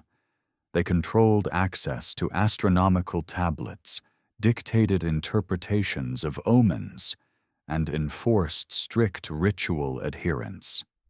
Their power depended on managing humanity's relationship with the heavens, maintaining just enough awe to inspire obedience, but not enough understanding to provoke questions. They feared that if humans remembered too much, they might attempt to reclaim a connection that had been severed. They might rediscover technologies that had once shaken the earth. They might awaken bloodlines meant to fade. To prevent this, the priests crafted new myths, stories of divine wrath, punishments for curiosity, consequences of human ambition. They painted the pre-flood world not as a golden age, but as a cautionary tale. They emphasized the dangers of mingling with the divine. They taught that the gods had withdrawn because humanity had become unworthy. These myths were tools of containment. They kept the masses from seeking what the priests sought to hide: the truth that humanity had not always been mortal, weak, or ignorant. The truth that humans once walked with beings whose knowledge could unravel the fabric of society. Yet some refused to forget. In the fringes of Sumerian society, among nomads, outcasts, and wanderers, legends persisted of secret orders guarding forbidden knowledge. These groups passed down rituals through oral tradition, unbound by temple doctrine. Their chants resembled fragments of pre-flood incantations. Their symbols matched those carved into the desert ruins. Their stories spoke of sky beings who departed with a promise to return. The priests labeled these groups heretics, but they survived, preserving pieces of memory the temples sought to erase. These wanderers claimed that the gods had not abandoned humanity, but had retreated to hidden realms, watching from a distance, waiting for the world to reach a certain stage of maturity. They believed that the flood had not been a punishment, but a reset, a necessary step to prevent hybrid beings from dominating the earth. They told tales of the giants, the offspring of divine and human unions, whose power grew uncontrollable. These giants were said to possess abilities beyond human comprehension, able to manipulate energy, speak across distances, and move with unnatural strength. When their population became too great, the gods unleashed destruction to restore balance. In the clay tablets, these stories appear in fragments, references to the Great Ones, the Watchers, the offspring of the heavens, whose violence threatened creation itself. Modern scholars treat them as myths, yet skeletal evidence suggests that individuals far larger than typical humans once walked the earth. Elongated skulls, oversized femurs, and anomalous bone structures hint at a lineage that vanished suddenly, a biological dead end corresponding to flood layers. The priests knew this. They preserved the stories, but obscured their biological implications. They feared that acknowledging these beings as real would challenge the foundations of their authority. Meanwhile, the sky continued to reveal anomalies. Strange lights appeared over the horizon. Objects moved against the stars with motions too smooth, too accelerated to be natural. The Sumerians recorded these events as sightings of gods, chariots of fire, or omens of great change. But the descriptions are precise: metallic gleams, rotating wheels, beams descending to the ground. These were not poetic metaphors. They were observations. Witnesses described figures emerging from these objects, tall, luminous beings with elongated heads and broad shoulders, their bodies shimmering as if wrapped in fields of energy. Encounters were rare, but consistent across centuries. The priests censored most records of these sightings. They feared panic. They feared loss of control. But they also feared recognition, the possibility that these beings were the remnants of the divine architects, returning to observe the world they had once shaped.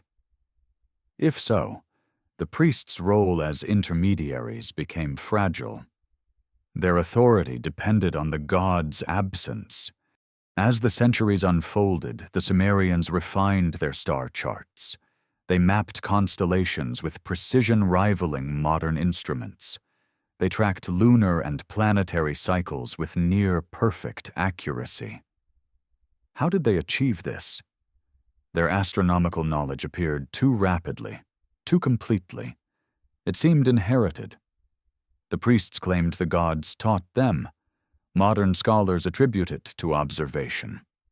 But the timeline defies both explanations.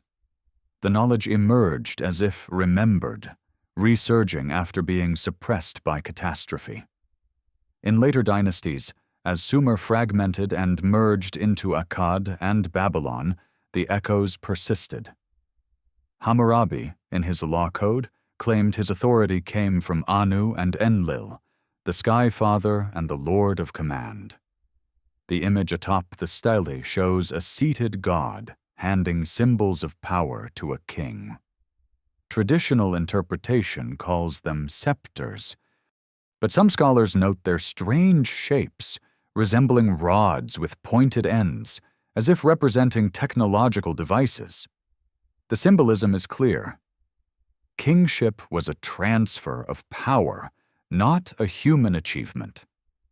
Further north, the Assyrians inherited this cosmic framework. Their reliefs depict beings with wrist devices, sacred trees, and pine cone-shaped tools. These motifs mirror those of Sumer and appear even in distant cultures. How did the same images appear in Mesoamerica, where feathered serpents taught humans agriculture? How did similar elongated skulls appear in Peru, Egypt, and the Middle East? How did the same handbags appear in art thousands of miles apart? The answer is either connection or memory. Either ancient contact spanned the globe, or humanity remembered beings whose influence once reached across continents. The priests of Sumer would have emphasized memory. Carefully curated, tightly controlled memory that could never be allowed to reveal its full implications. Yet time eroded their control. New empires rose, old rituals lost meaning, the architecture of silence began to crack. As humanity advanced, remnants of ancient knowledge resurfaced, sometimes in dreams, sometimes in anomalies discovered during excavation, sometimes in the sudden intuition of scholars who felt compelled to explore forbidden questions.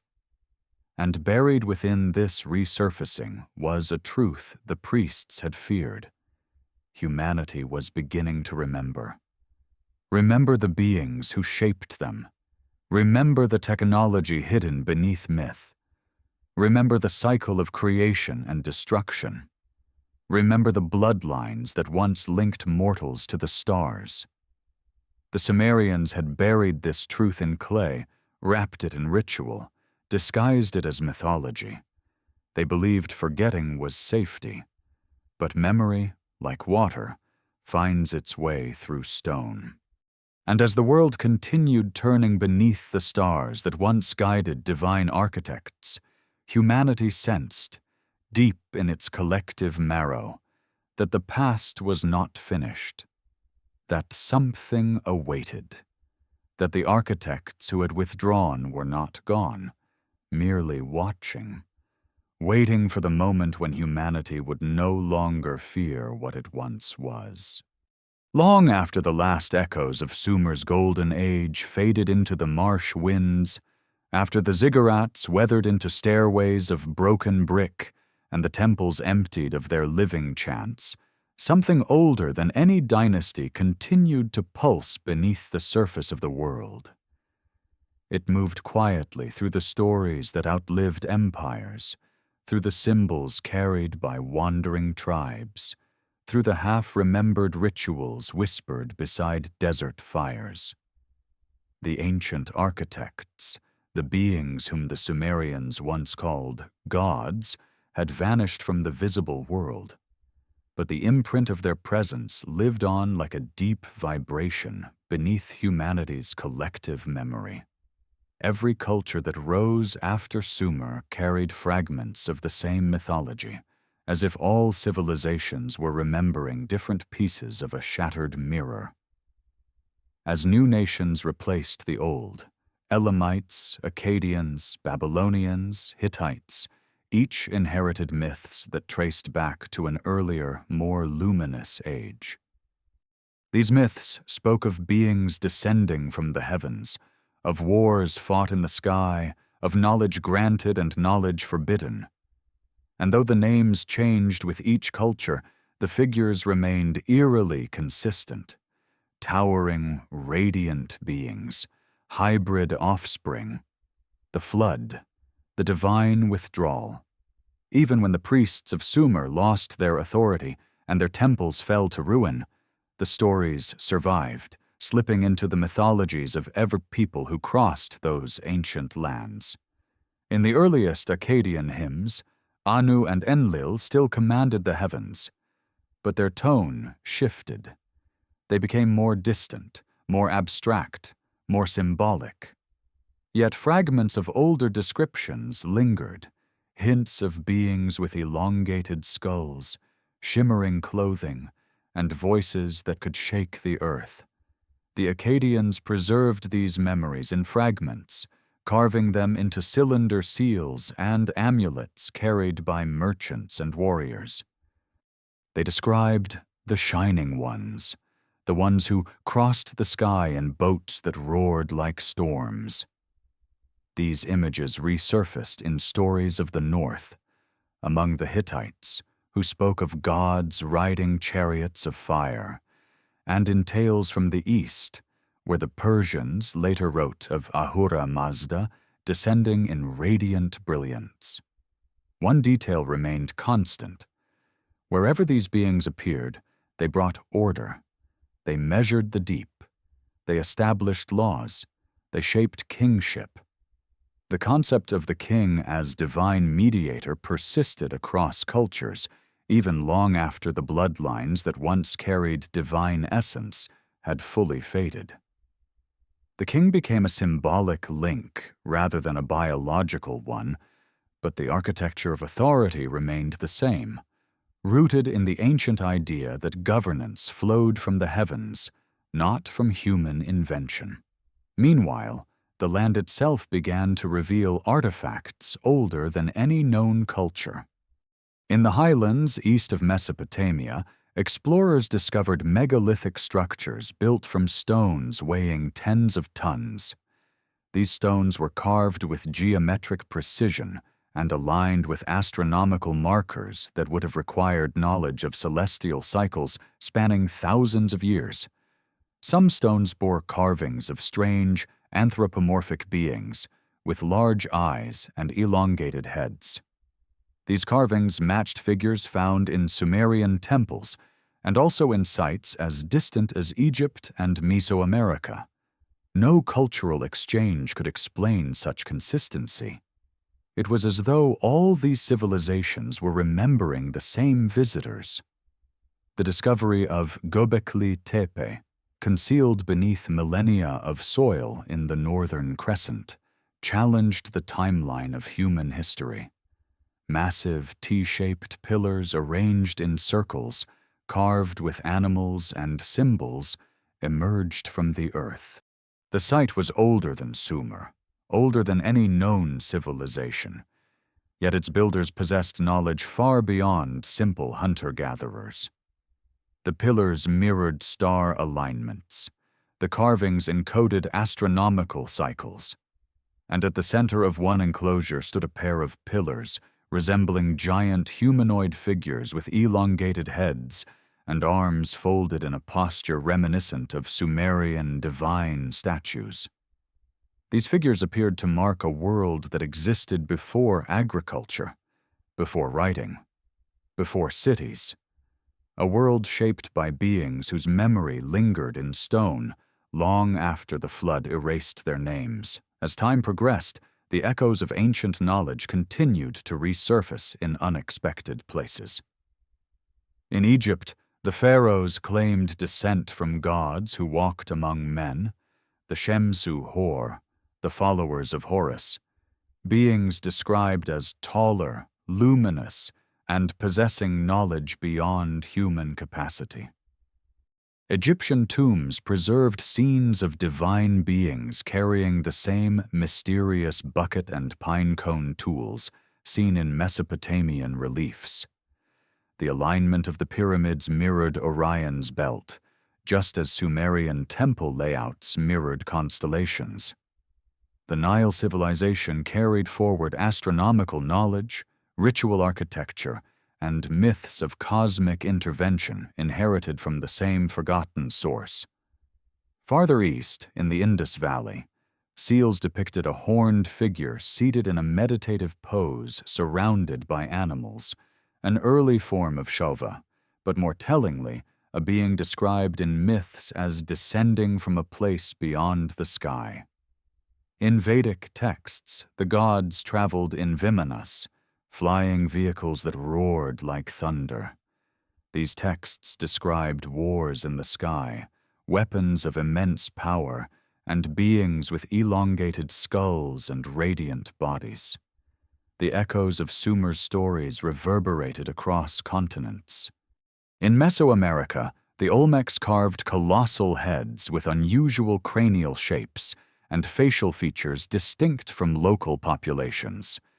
Their mythology spoke of Quetzalcoatl, the feathered serpent deity who descended from the heavens to teach humans agriculture, law, and astronomy. In sculptures from ancient Peru, figures carried the same handbag objects depicted in Sumerian reliefs. How could such identical symbolism appear oceans apart? Either ancient civilizations shared contact with the same beings, or they inherited fragments of a much older global memory. The priests of later empires sought to integrate these fragments into their cosmologies.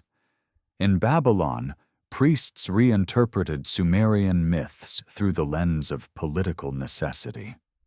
Marduk replaced Enlil. The Enuma Elish recast chaos and creation in terms of Babylonian supremacy. But beneath the propaganda, older memories remained. descriptions of divine beings shaping the earth, the flood as a deliberate act, and humanity as a crafted species. The Babylonians also inherited advanced mathematics rooted in Sumerian traditions. Their astronomical tablet, Mul-Apin, preserved star charts with extraordinary precision.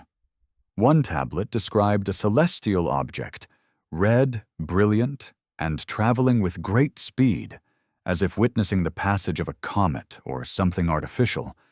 Another referenced the Star of Marduk moving through the heavens, an object whose movement scholars still cannot fully explain. As empires rose and fell, the ancient knowledge fractured further. The Assyrians, fierce warriors who carved stories onto palace walls, depicted winged beings holding pine cone tools and mysterious devices. They believed these beings guarded the tree of life, a motif mirrored in Sumerian, Egyptian, and Persian art.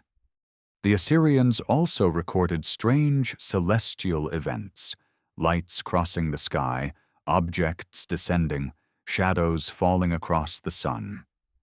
Their kings claimed visions granted by beings who spoke in thunder and light.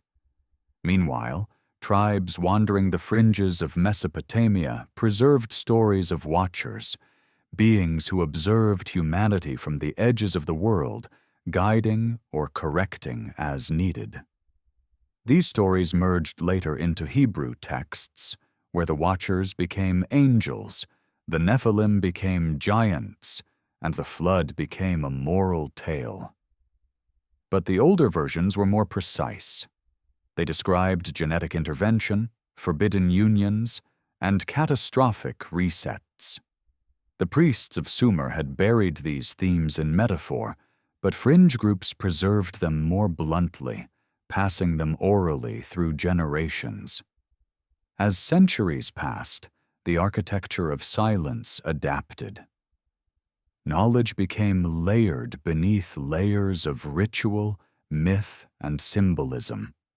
The most ancient truths survived not in clay tablets, but in sacred geometry, in astronomical alignments, in genetic anomalies quietly passed through royal bloodlines. Priests transformed into philosophers, philosophers into scribes, scribes into historians, and with each transition, clarity dimmed. Yet certain patterns refused to disappear. Even as written language evolved, remnants of the Sumerian tongue persisted in chants used during healing rituals. These chants retained harmonic intervals known to affect brainwave states. The practice survived in fragments within early Semitic and later mystical traditions. Some syllables were believed to unlock the divine resonance, a faint echo of pre-flood communication methods. Across regions, sacred sites continued to be placed atop older ruins, perhaps because the ancients had already chosen energetically aligned locations. Many of these sites rested on geological fault lines or points of strong electromagnetic activity.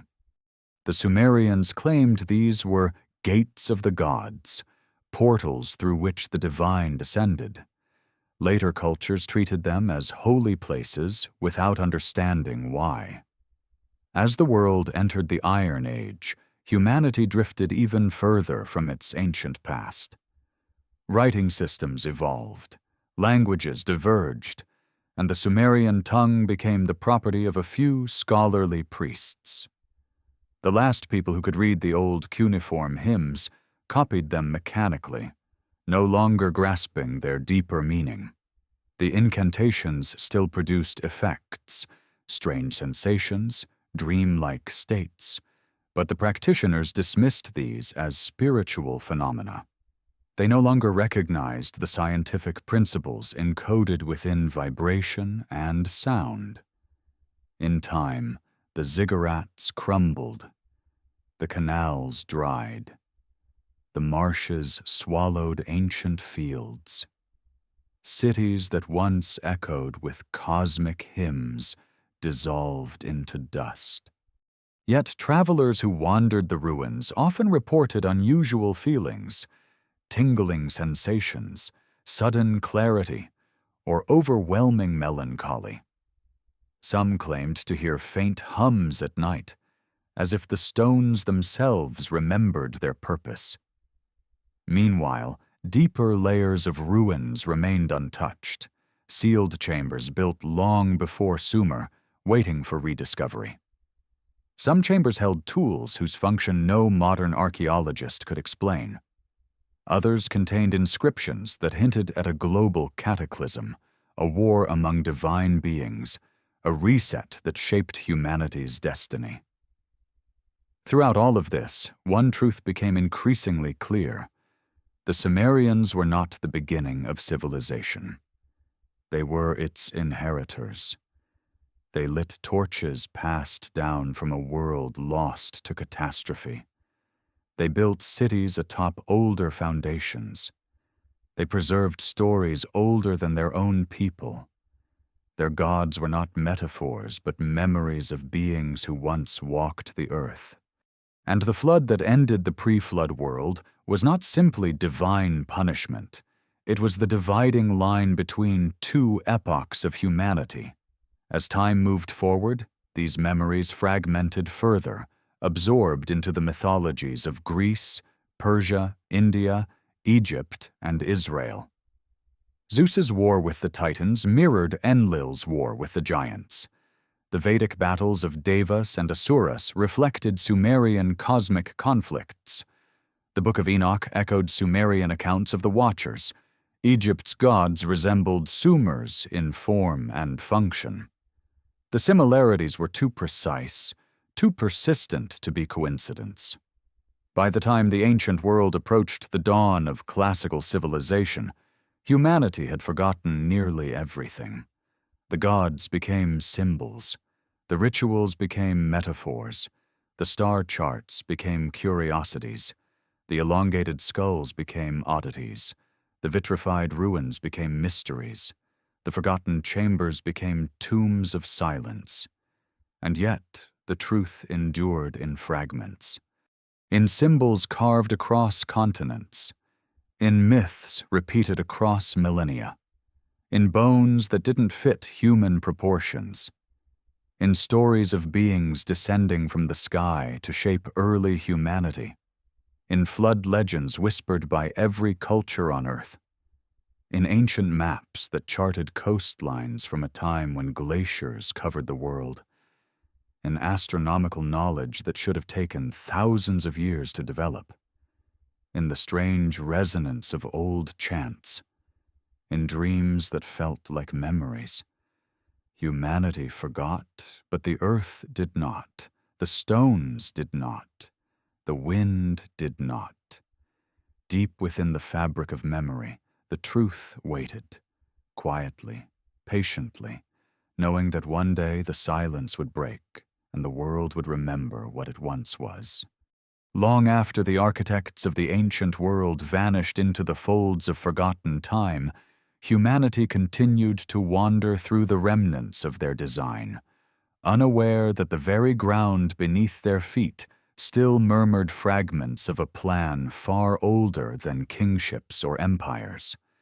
As the centuries rolled across the Near East, civilizations rose and collapsed like waves, each inheriting, without fully understanding, the same constellation of symbols, myths, and enigmas. These fragments were not merely cultural artifacts. They were nodes in a vast, invisible network of memory-spanning continents, languages, and ages. Wherever people built temples, carved sacred symbols, or aligned structures to the movements of the heavens, they were echoing a deeper rhythm, a rhythm established long before the first cuneiform sign was ever pressed into clay. As later cultures emerged, Aramaeans, Phoenicians, Israelites, Persians, they carried fragments of the Sumerian inheritance woven into their stories. The Exodus account of fiery pillars guiding tribes through the desert mirrored older tales of luminous beings leading humans across wastelands after the flood. The Hebrew word for messenger, malach, originally described radiant beings whose appearance terrified witnesses. In early texts, these beings did not float like imagined angels of later centuries. They descended, walked, ate, spoke, and interacted directly with humans, bearing uncanny resemblance to the Anunnaki and the Watchers described in older Mesopotamian tablets. Persian mythology preserved another shard. The battle between Ahura Mazda and Ahriman mirrored the cosmic conflict between the Enki-aligned faction and the Enlil-aligned faction of the Mesopotamian pantheon. These stories shared motifs of skyborn beings locked in struggles that shaped the destiny of the earth. The consistency of these narratives across cultures suggests not invention, but remembrance, distorted through translation, reshaped through theology, but anchored in events that left deep scars on humanity's early psyche. Farther west, the Greeks inherited the echoes through the Phoenicians. Hesiod's Theogony spoke of titans who ruled before the Olympians. These titans, massive in stature and longevity, resembled the pre-flood beings described in Sumerian myth, the semi-divine rulers whose lifespans stretched across thousands of years. Their overthrow by younger gods mirrored the Sumerian narratives of divine conflict and betrayal. Prometheus resembled Enki in function, as a figure who defied the higher order to aid humanity. Zeus's war against the monstrous Typhon mirrored the ancient cosmic wars described in obscure Mesopotamian incantations. In each retelling, the truth thinned, distorted by the needs of new empires and new worldviews. But the scaffolding remained, a world shaped by beings who walked the earth openly, a golden age ended by catastrophe, and a new age defined by diminished divine presence. Even as myths spread and civilizations evolved, the earth itself preserved memories that no priest or scribe could fully erase. Across Arabia, strange monoliths dotted the landscape, standing stones carved with symbols that predated any known script. In the mountains of Oman, cave drawings depicted giant humanoid figures surrounded by spirals and star patterns. Nearby carvings showed what looked like boats, floating not on water, but on air. Elongated, curved vessels leaving trails behind them. These drawings bore uncanny resemblance to the sky chariots described in Sumerian and Akkadian tablets. In Yemen, archaeologists discovered the ruins of a pre-Sabaean temple aligned perfectly with Sirius, Orion's belt, and the winter solstice sunrise. The pillars bore inscriptions in a proto-script that matched nothing known in the region. Some believed the temple marked the migration of ancient Mesopotamian lineages fleeing the aftermath of the flood. Others whispered that it was older still, built by the Ad, a vanished people described in the Quran as giants destroyed by divine winds. The persistence of these motifs across cultures and landscapes suggested that the ancient architects once traversed vast territories, leaving behind sanctuaries, markers, and memory nodes that later peoples adopted and adapted. These structures acted as anchors, points where the resonance of the ancient world remained strongest. As centuries passed, a new force emerged to shape memory: empire. The Persians under Cyrus and Darius inherited the old knowledge and expanded it. The Achaemenid kings crafted reliefs showing winged beings offering rings of authority, objects that resembled technological devices more than symbolic trinkets. The Persians built temples atop older sacred sites, preserving their alignment while altering their meaning. Yet fragments of the original function survived in priestly rituals involving chants, incense, and the manipulation of light. A faint echo of the frequency-based rites practiced in Sumerian ziggurats. When Alexander swept across the Near East, he unknowingly carried fragments of this ancient inheritance into Europe and beyond. Greek philosophers debated the origins of the gods, grappling with myths that spoke of beings too physical, too interventionist to be mere celestial metaphors. Plato hinted at cycles of catastrophe and rebirth, echoes of the flood myth. Aristotle pondered the origins of celestial motion, as if seeking the forgotten architects behind the cosmos. And in Alexandria, scholars attempted to reconcile Greek, Egyptian, and Mesopotamian traditions into a cohesive worldview. The result was a syncretic system that preserved more truth than either tradition alone, yet still fell short of grasping the full magnitude of the ancient architect's influence.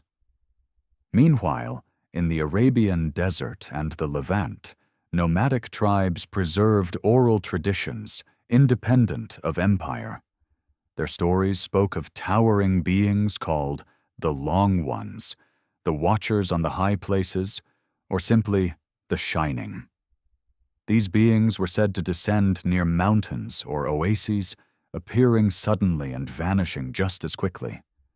Some tribes described them as benevolent guides, others as dangerous entities whose presence brought famine or disaster. Yet the descriptions remained consistent: tall, elongated figures with luminous skin and large, reflective eyes. These stories were dismissed as superstition by later monotheistic traditions, but the consistency across tribes hinted at encounters that left deep impressions.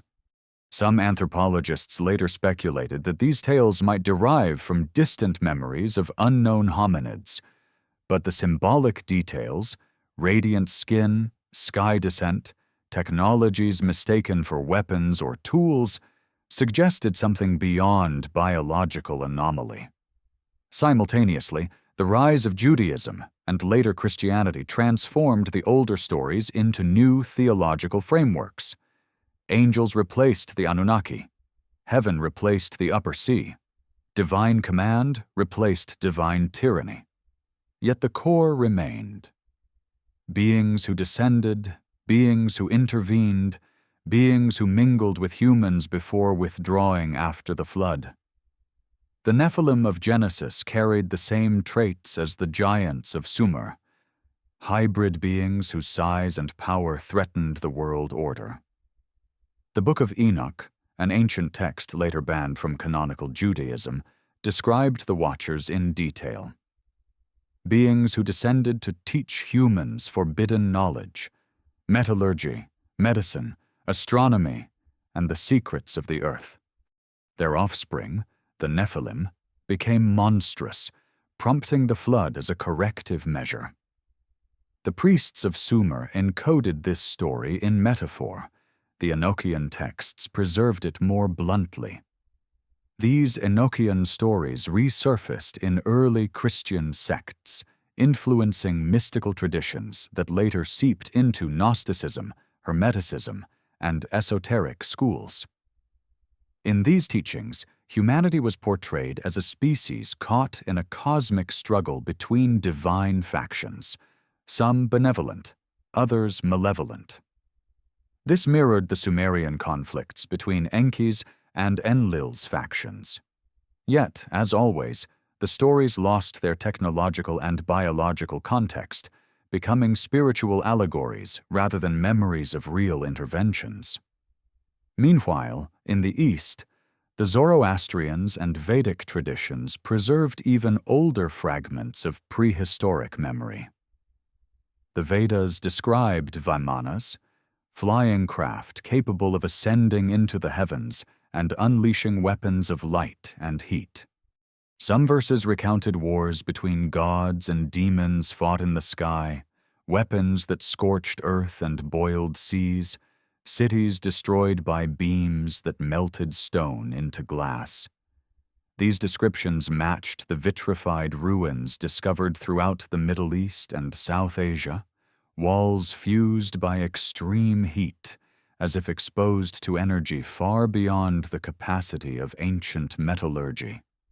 Across the ancient world, wherever humans looked upward, they recognized patterns that felt familiar. They studied the stars not as distant lights, but as the homes of beings who once walked among them. They aligned temples to Orion, Sirius, the Pleiades, constellations repeatedly associated with divine origin myths. These alignments appeared independently in Egypt, Mesopotamia, South America, and Polynesia. The recurrence of these patterns suggested not coincidence, but collective memory, perhaps even instruction handed down by the ancient architects. As the Iron Age progressed and new empires emerged, the world drifted toward monotheism. The singular god replaced pantheons of beings, dissolving memories of the architects into abstract concepts. The ancient stories became allegory. Knowledge of harmonic architecture faded. The rituals lost their resonance. The bloodlines diluted beyond recognition. Humanity entered an age of amnesia. But the earth did not forget. In caves, desert plateaus, and buried cities, artifacts continued to surface, artifacts that defied explanation. Some tools appeared machined, with precision incompatible with early metallurgy. Some carvings depicted star systems invisible to the naked eye. Some bones showed traits inconsistent with Homo sapiens. Some ruins aligned with celestial events that required millennia of astronomical knowledge. These anomalies were dismissed, explained away, or suppressed. Yet they continued to accumulate, forming an underground current of evidence that pointed towards the same conclusion the Sumerians had inscribed in their earliest myths. Humanity was shaped, guided, and reset by beings from beyond the sky. In some forgotten corners of the world, remnants of ancient astronomical stations remained intact. Stone circles in Arabia, once believed to be simple tribal markers, turned out to align with solstices and equinoxes. Carved stone discs in Yemen mirrored the positions of Orion during the pre-flood era. In Jordan, the remnants of a massive stone ring suggested a structure used for celestial observation long before any known culture practiced formal astronomy. Each discovery added another piece to the puzzle, a puzzle whose edges extended far beyond the boundaries of early civilization.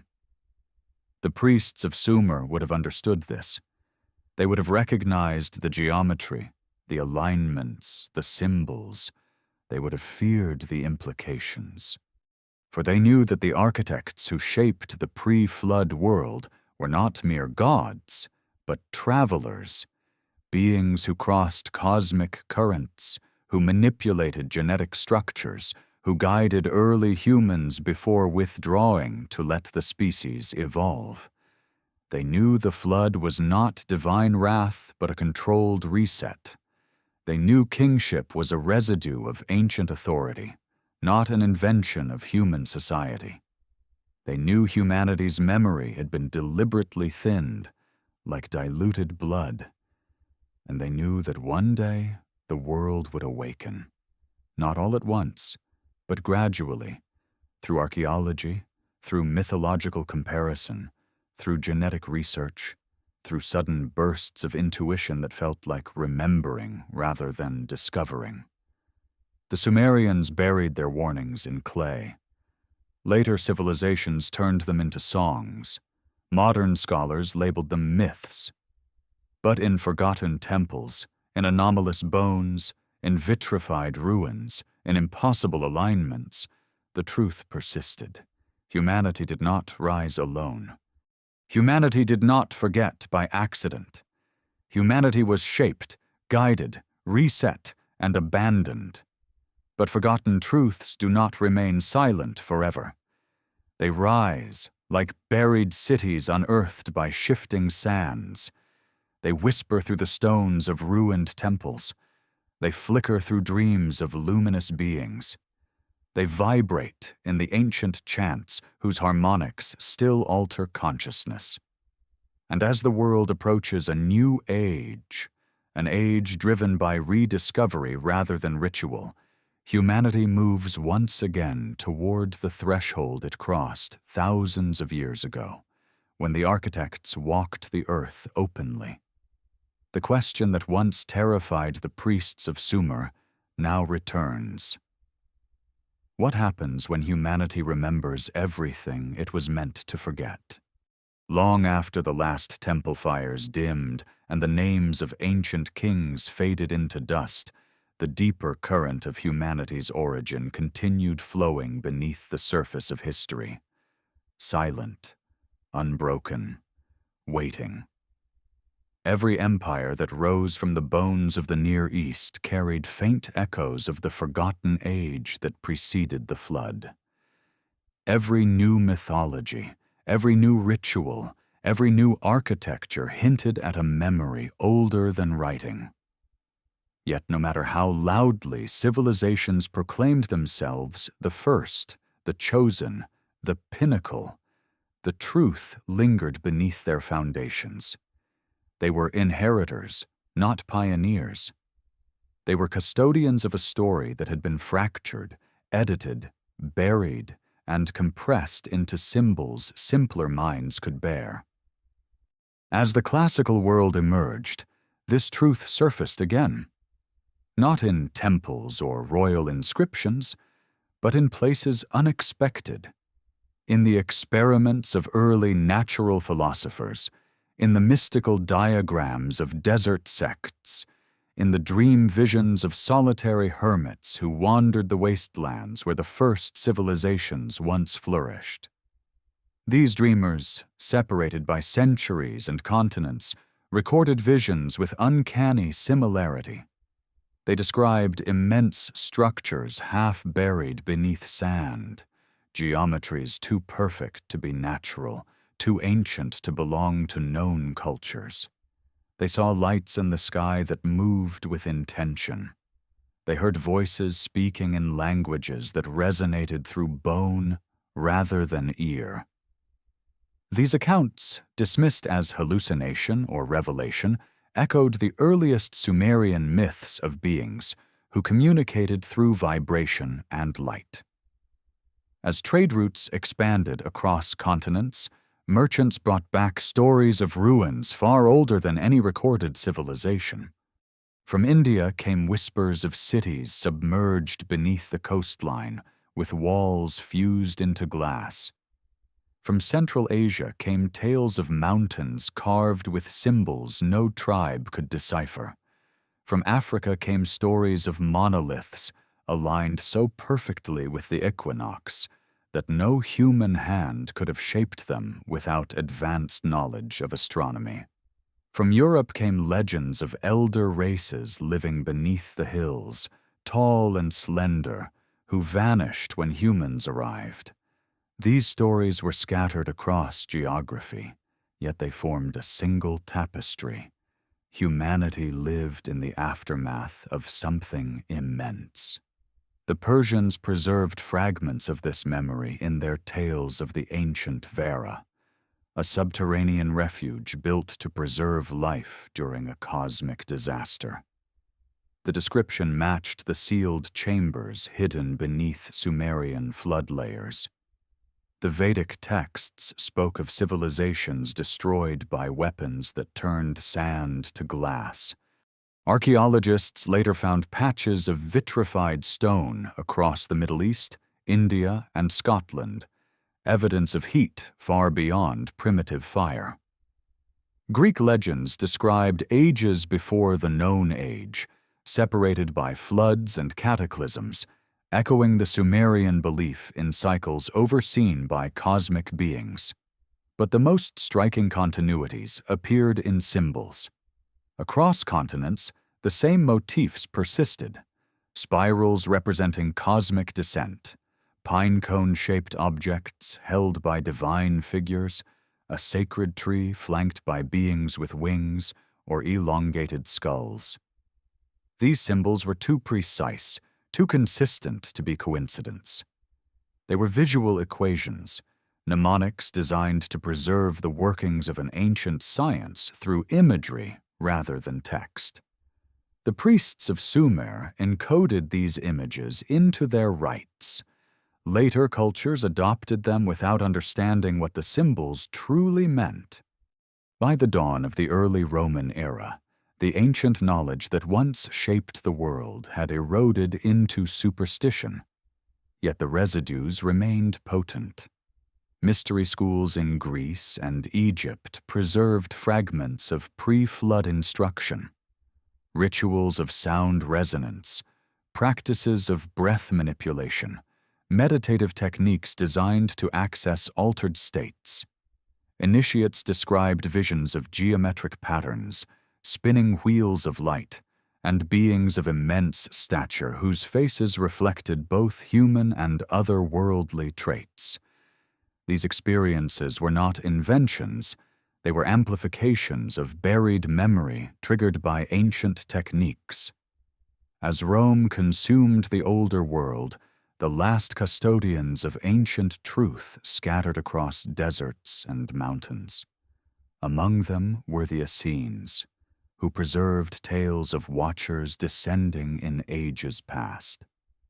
They described the watchers not as metaphors, but as luminous beings who taught humanity crafts and sciences. Their writings, later discovered in caves, echoed the Sumerian accounts with startling precision: a divine descent, a forbidden mingling, a judgment by flood. These documents contained warnings about bloodlines, about cycles of corruption, about cosmic resets. Meanwhile, the Roman scholars encountered ruins so ancient they puzzled even their most learned philosophers. In North Africa, they found stone circles predating local tribes. In Britain, they encountered monoliths aligned to solstices. In the Levant, they found fragments of megalithic architecture beneath newer structures. Unable to explain these anomalies, they attributed them to mythical giants or vanished races. Their explanations were wrong, but their instinct was not. These structures belonged to a world that existed long before them, a world linked to Sumer through shared symbols and architecture. As Christianity spread across the empire, the older stories morphed into new forms. Angels replaced the Anunnaki, demons replaced the rebellious watchers, heaven replaced the upper sea. Yet the underlying pattern persisted. The Book of Enoch, excluded from the canon, preserved the most explicit accounts of pre-flood events: beings descending, instructing, mingling, and being punished. For centuries, only fringe groups copied this book, whispering its contents in monasteries and desert cells. Its descriptions, though framed in religious language, echoed the Sumerian narrative too clearly to ignore. The giants of Enoch were the same hybrid beings mentioned in the king lists, rulers with impossible lifespans, bodies of immense stature, and intellects beyond mortal capability. Meanwhile, Jewish mysticism preserved diagrams resembling energy maps, patterns similar to those carved into desert ruins. The Kabbalistic tree of life mirrored the ancient Sumerian tree guarded by winged beings.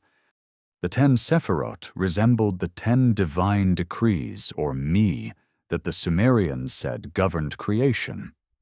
These parallels were not inherited through cultural exchange. They were echoes of a common origin, a resonance that persisted even after the flood erased its source. In Arabia, the rise of Islam introduced new layers of narrative, but even here, remnants of the ancient memory persisted. The Quran spoke of the people of Ad, a mighty race unmatched by any other, destroyed by a divine wind. Later, legends described them as giants, descendants of celestial beings. The Quran also mentioned beings called jinn, made from smokeless fire, inhabiting deserts and ruins. These beings were said to watch humans, whisper ideas, and sometimes appear in physical form. Their description resembled the luminous watchers of Sumer, whose physicality flickered between visibility and invisibility, depending on their state.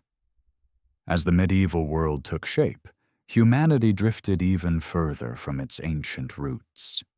Libraries burned, priests rewrote myths, scholars dismissed stories of giants and sky beings as allegories. Yet beneath the surface, the forgotten truth resurfaced through anomalies that refused to disappear. Monks recorded sightings of luminous figures descending at night. Travelers encountered strange lights hovering over mountains. Communities spoke of tall beings appearing during storms, then vanishing without a trace. These accounts, preserved in obscure manuscripts, mirrored Sumerian descriptions of divine descent. In one medieval chronicle, a monk described a luminous wheel descending over the sea. In another, a traveler wrote of 3 tall men whose eyes reflected starlight. These writings were labeled supernatural or heretical, but they carried the same observational tone as the earliest tablets. As the Renaissance blossomed, scholars rediscovered ancient texts and confronted puzzles their predecessors had ignored. They studied the proportions of Greek temples and realized they mirrored harmonic ratios present in Sumerian and Egyptian architecture. They decoded fragments of astronomical knowledge that exceeded the capabilities of ancient observation. They measured megaliths and found alignments too precise to be accidental. Some scholars began to suspect that human civilization had experienced cycles of rise and fall far older than the biblical timeline allowed. They collected myths from around the world and realized nearly all spoke of a great flood. Nearly all described beings who taught humanity. Nearly all referred to a golden age followed by catastrophe.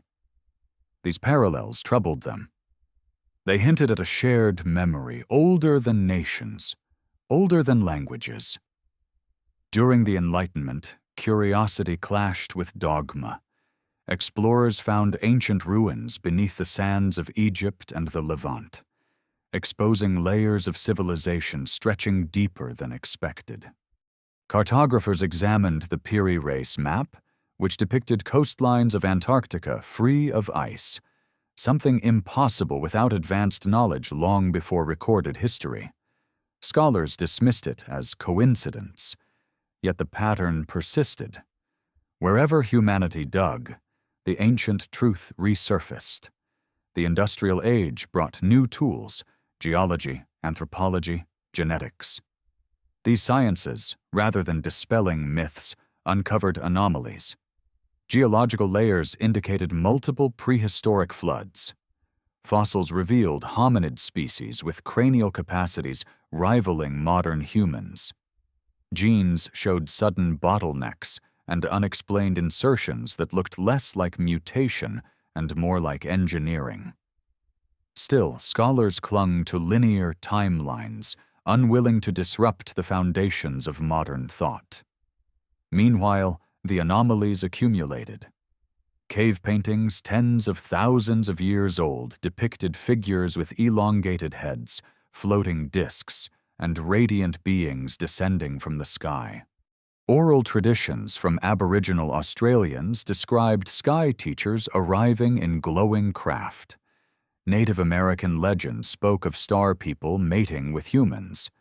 Polynesian myths described ancestors descending on canoes of light. All these fragments pointed back to the same pattern. Interactions between humans and sky beings were global, not regional. Pre-flood civilizations were advanced, not primitive. The flood was a worldwide reset, not a local disaster. The Sumerians were the first to record this truth, but not the first to know it. By the 20th century, humanity's technological leap unlocked new layers of interpretation. Radar revealed ancient structures buried beneath deserts. Satellites detected straight lines and circuits carved into Earth older than Sumer itself. Genetic sequencing exposed irregularities in human DNA, segments appearing abruptly, as if inserted. Astronomical tools confirmed alignments of ancient monuments with stars positioned thousands of years earlier, implying knowledge of precession. With each discovery, the ancient narrative reassembled itself. Humanity had been shaped. Humanity had been guided. Humanity had been reset. Humanity had been watched. And humanity had been allowed to forget. Yet the forgetting was never perfect. Through myth, symbol, ritual, geometry, bloodline, vibration, and architecture, the ancient blueprint remained, hidden in plain sight, waiting for a mind willing to see. As the world entered the digital age, the pattern became impossible to ignore. The same symbols from Sumer reappeared in artifacts across continents. The same divine conflicts resurfaced in mythologies oceans apart. The same genetic anomalies appeared in isolated populations. The same astronomical knowledge echoed through civilizations that should never have met. Humanity began to realize that its ancestors did not invent civilization. They inherited it. They did not discover astronomy. They remembered it. They did not imagine gods. They described beings who walked among them. And the flood was not the beginning of history. It was the reset that allowed history to begin. Now, in an age of rediscovery, buried cities surface beneath the melting ice. Genetic data reveals hidden lineages, and ancient symbols reveal mathematical precision modern science struggles to match. The architecture of silence built by priests, scribes, kings, and empires is cracking. The old truth rises, not with thunder, but with inevitability. Humanity stands on the brink of remembering everything. And as the forgotten past emerges from shadows, a new question forms. One older than Sumer, older than the flood, older than humanity itself. If the architects who shaped the first age return, will humanity be ready to understand why they came and why they left? Long before the modern world began measuring itself with clocks, engines, and satellites, the deepest truth about humanity slipped quietly into the cracks between myths and memory. Every civilization that rose after the Great Flood built itself atop the bones of an older world, a world whose fingerprints still lingered in stone, star charts, genetic anomalies, and sacred stories that cultures guarded without knowing why. For thousands of years, humanity moved forward with only a fraction of its original knowledge, like a species waking from a dream it could not fully remember. But as the modern age dawned, first with telescopes, then electricity, then machines that mapped the invisible, the forgotten layers of human history began rising to the surface again, not through priests or prophets, but through data, excavation, and the unfiltered curiosity of minds unbound by ancient orders of silence. At first, the anomalies appeared isolated. A strange artifact here, an impossible ruin there, a myth that resembled one from a continent across the ocean. Scholars dismissed them as coincidence, yet they accumulated. Beneath the sands of Iraq, ground-penetrating radar revealed complex city grids predating the known rise of Sumer, massive structures buried by time, their foundations showing engineering sophistication inconsistent with their age. In the Himalayas, explorers found carvings describing beings descending on columns of light, their faces elongated, their bodies shimmering.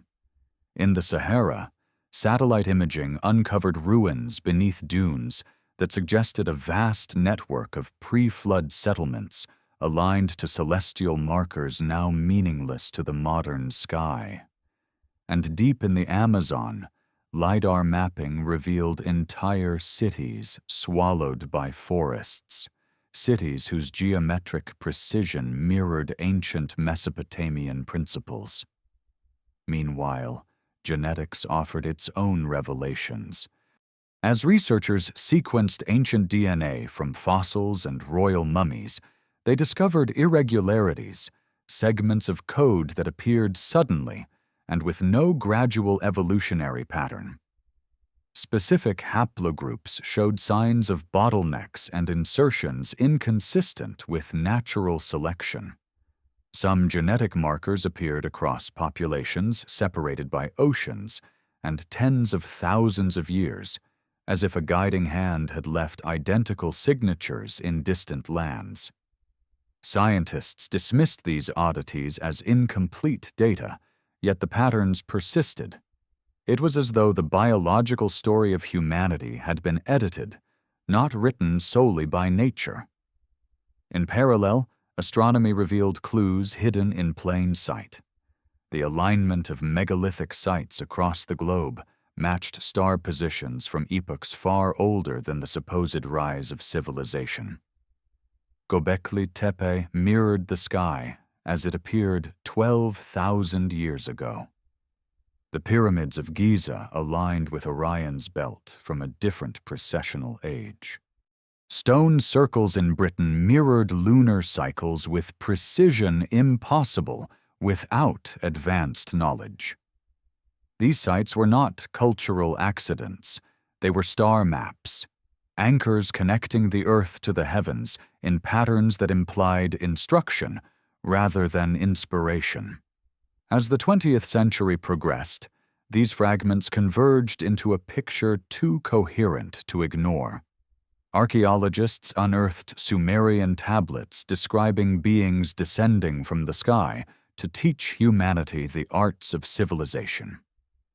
Mythologists noted that nearly every culture, regardless of region, preserved stories of sky teachers, giants, and a catastrophic flood. Physicists discovered that certain ancient symbols, once dismissed as spiritual motifs, encoded mathematical constants. Linguists traced unexpected similarities between ancient languages separated by continents. And anthropologists realized that the sudden appearance of complex societies around 4000 BCE shared too many common features to be independent inventions. Yet, even as evidence mounted, the guardians of modern knowledge, academics, religious authorities, political institutions, resisted. Just as the priests of Sumer had once enforced silence to preserve order, modern institutions clung to linear narratives to protect their foundations.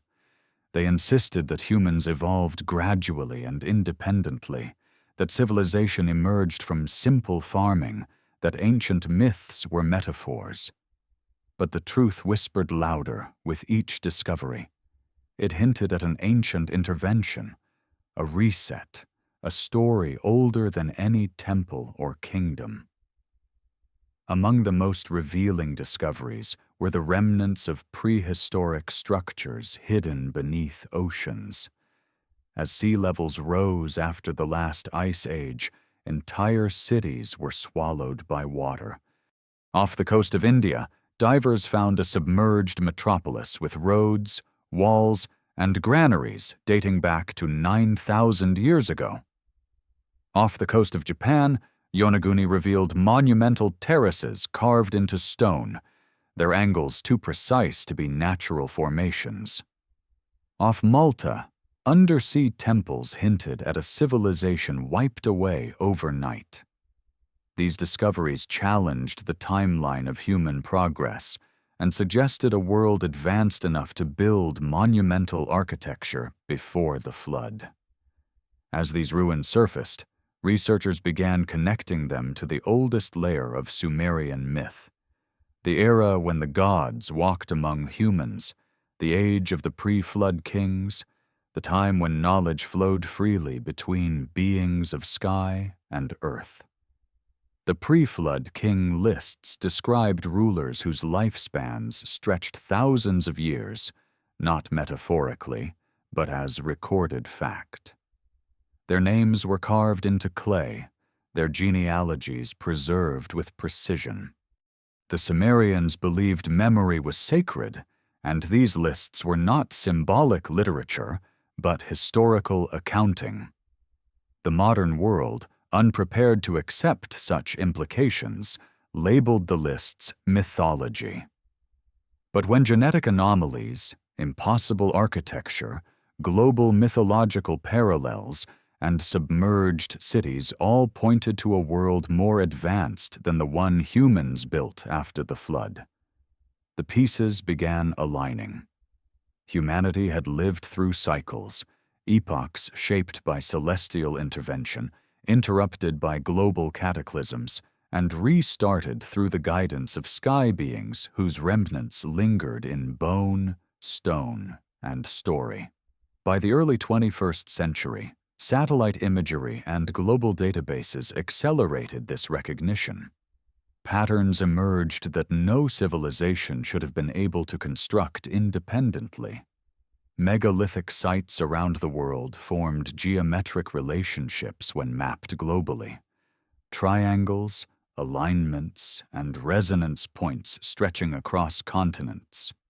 Some correlated with seismic nodes or magnetic anomalies, others mirrored constellations. It was as if the ancient architects had seeded the world with a network, an energetic grid, designed to anchor the Earth to cosmic rhythms.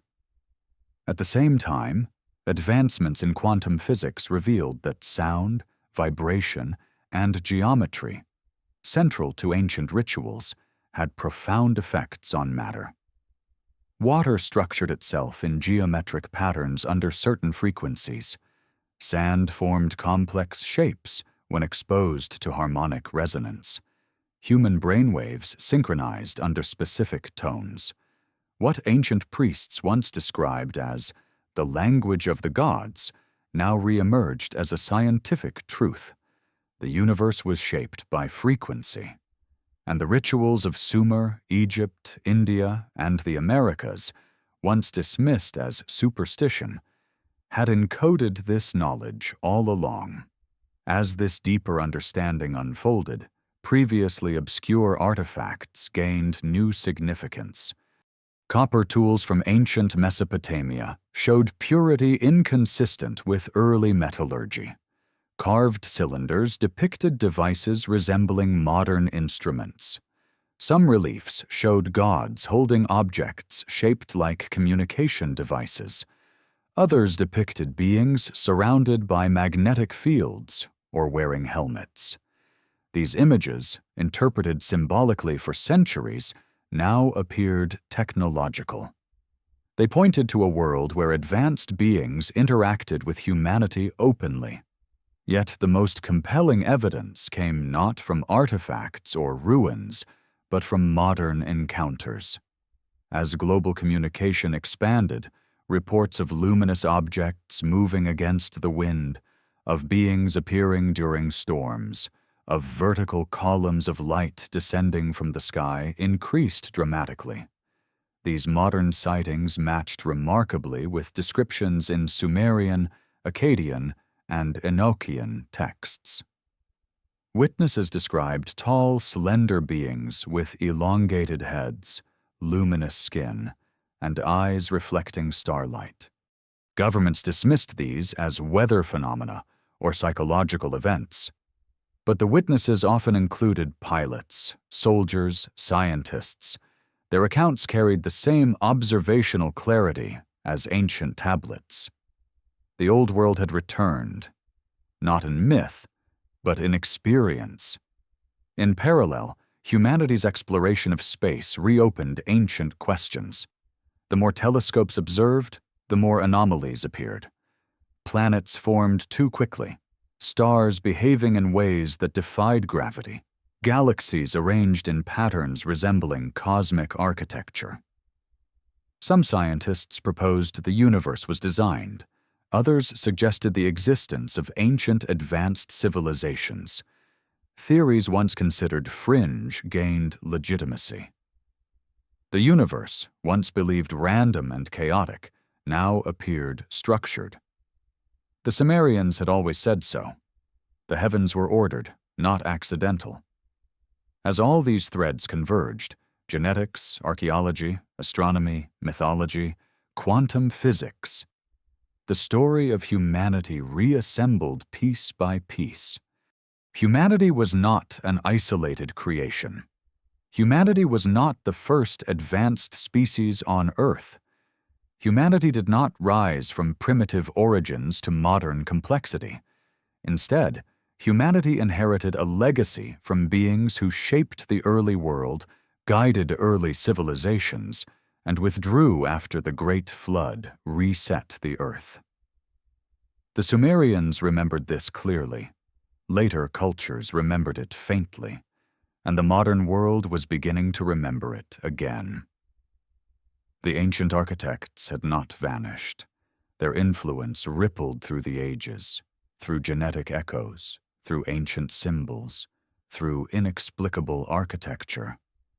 Their return to visibility was not an arrival, but a re-emergence. Humanity had reached a point in its development, technological, cognitive, philosophical, where remembering no longer threatened the stability of society. The architecture of silence built by priests millennia ago was cracking. Their attempt to shield humanity from cosmic truth had succeeded for thousands of years, but time had eroded their defenses. The digital age shredded the barriers to knowledge. Images, texts, myths, excavations, everything converged. The forgotten past could no longer be contained. And as humanity entered the threshold of rediscovery, one realization became undeniable. The story of Earth was far greater than the story written in history books. It was cosmic, cyclical, interwoven with beings who had walked the planet long before humans claimed ownership of it. The future now depended not on archaeology or myth, but on the willingness to confront the truth. To accept that the flood was not the beginning, but the middle of a longer narrative. To understand that the architects who shaped the first age did so with purpose. To recognize that their departure was not abandonment, but preparation. The ancient world had ended with water. The modern world was beginning with awakening. And somewhere beyond the veil of the visible sky, the architects watched, waiting to see whether humanity was finally ready to remember who it was, where it came from, and what it was destined to become.